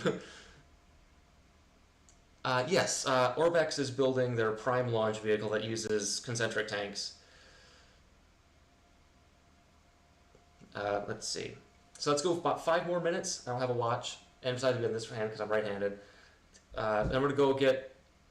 Should I change shirts when I go to Lowe's? I don't think so. I'm going to get curtains, another paint roller, and I'm going to get some frozen pizza.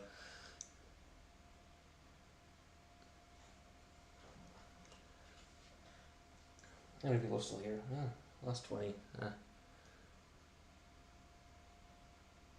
Wait, someone say something about the BA810 engine? The engine? Oh well. Yeah, I don't like flat Earth debates because they're just boring. Because again, the problem is they're gonna start throwing stuff at you. It's like, oh god, I have to do 10 years worth of work. You know? What's the advantage of concentric tanks? Well, for hypergolic propellants, you'll know if there's a leak very quickly. So there's some structural things. For something like, I think with propane, like liquid oxygen, they're at roughly the same temperatures. So, oh, how many satellites are currently orbiting the Earth, active or dead? Because there's about 20,000 objects that are tracked. So the smallest ones in low Earth orbit are about this big. The smallest ones at geostationary and higher are about this big. I looked at them, so I have tracked satellite debris. You can actually, there's pictures. Someone got a picture of an Aegina up at Geo once. It's really interesting. What topping? I'm gonna get. I think depending on what Walmart has, because I'm a peasant, it's either be the 4 meat. I get Tombstone or what's it called? Supreme. I like those.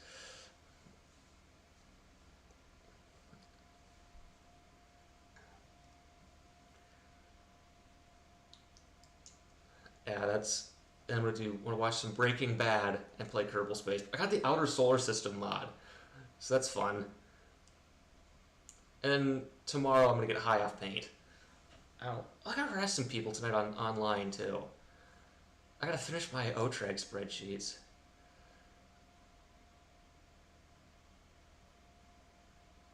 Need someone to take pictures? Yeah, let's go to prison. Why not? No, so the reason why we've banned people going there is because we want to preserve the environment there. There's a lot of coal and oil reserves in Antarctica that we don't want to destroy the environment for. That's why. It's an international agreement. I know Chile has kind of disobeyed it, but yeah, I gotta harass some people online. I talked to some... For some reason in online dating, I'm really popular with Filipinas and Kenyans, so I gotta talk to some of those. Yeah, and you can go to Antarctica as a tourist. It costs a lot of money, but you can do it. And there was that New Zealand flight of a DC-10 that crashed on a mountain once. So you can still do tourist trips to the ice wall, the edge of Antarctica. So allegedly thousands of satellites orbiting it. You can't see even one in any live feed from the ISS. Yeah, because the ISS is in a specific orbit, and it's in a very specific orbit, so not many things are going to pass by it.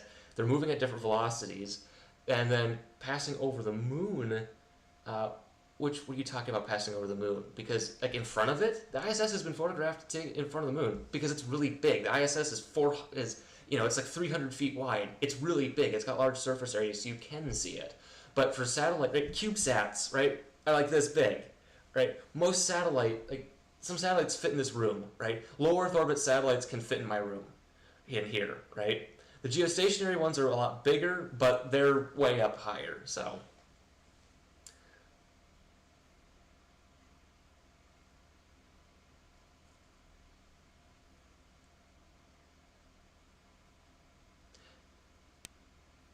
Well, yeah, because they don't want you to destroy the environment there. They don't want you having a kegger, you know?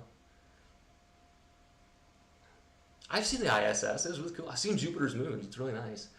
Okay, folks, let's wrap this up in 2 minutes. I'm going to set a timer. 2 minutes. This is the last chance to talk to me in a live stream until October when I suck at Soma. And please, no flat Earth debates. I don't want to do that. Okay, timer. 2 minutes. I'll give you 2 minutes 20 seconds because it's a 20-second delay.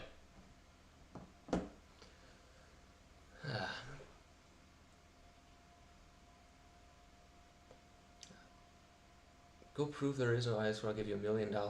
Oh, actually, that $1 million will cover a decent-sized expedition. You could probably get to the South Pole. That'll be fun.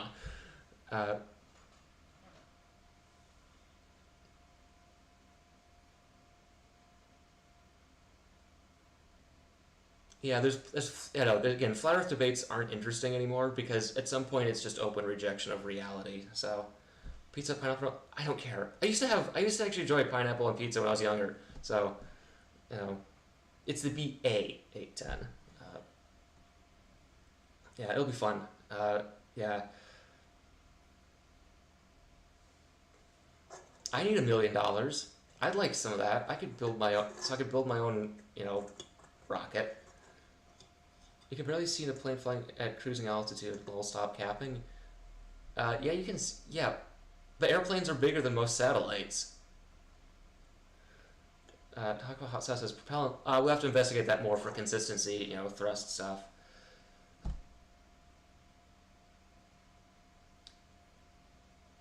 You have a minute.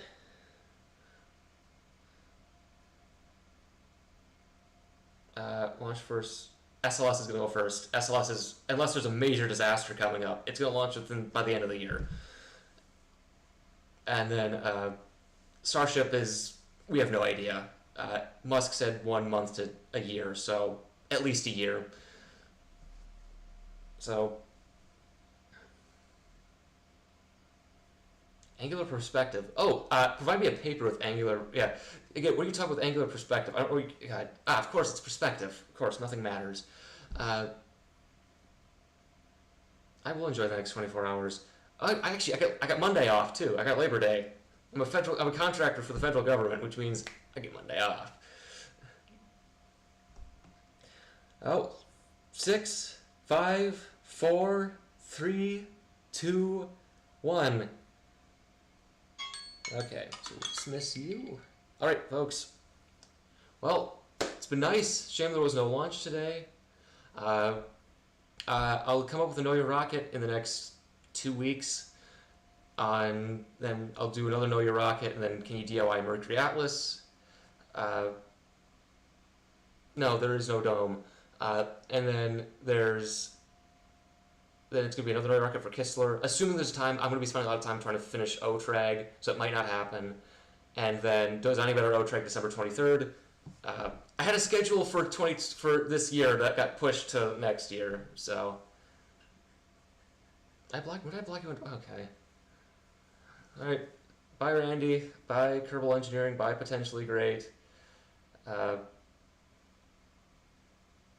Bye, Crystal Spicer AI equipped. Good night, Gilligan. Good night, John Boy. Good night, Skipper. I'll be holding my don't wait too. Well, that's at least 2 to 3 weeks, so I won't hold my breath that long. When I build my rocket, I'll invite you to the launch. How's that sound? Good night, everyone. Or yeah. Okay, how do I stop this? Okay, there's a big red button I'm gonna hit. So good night or afternoon.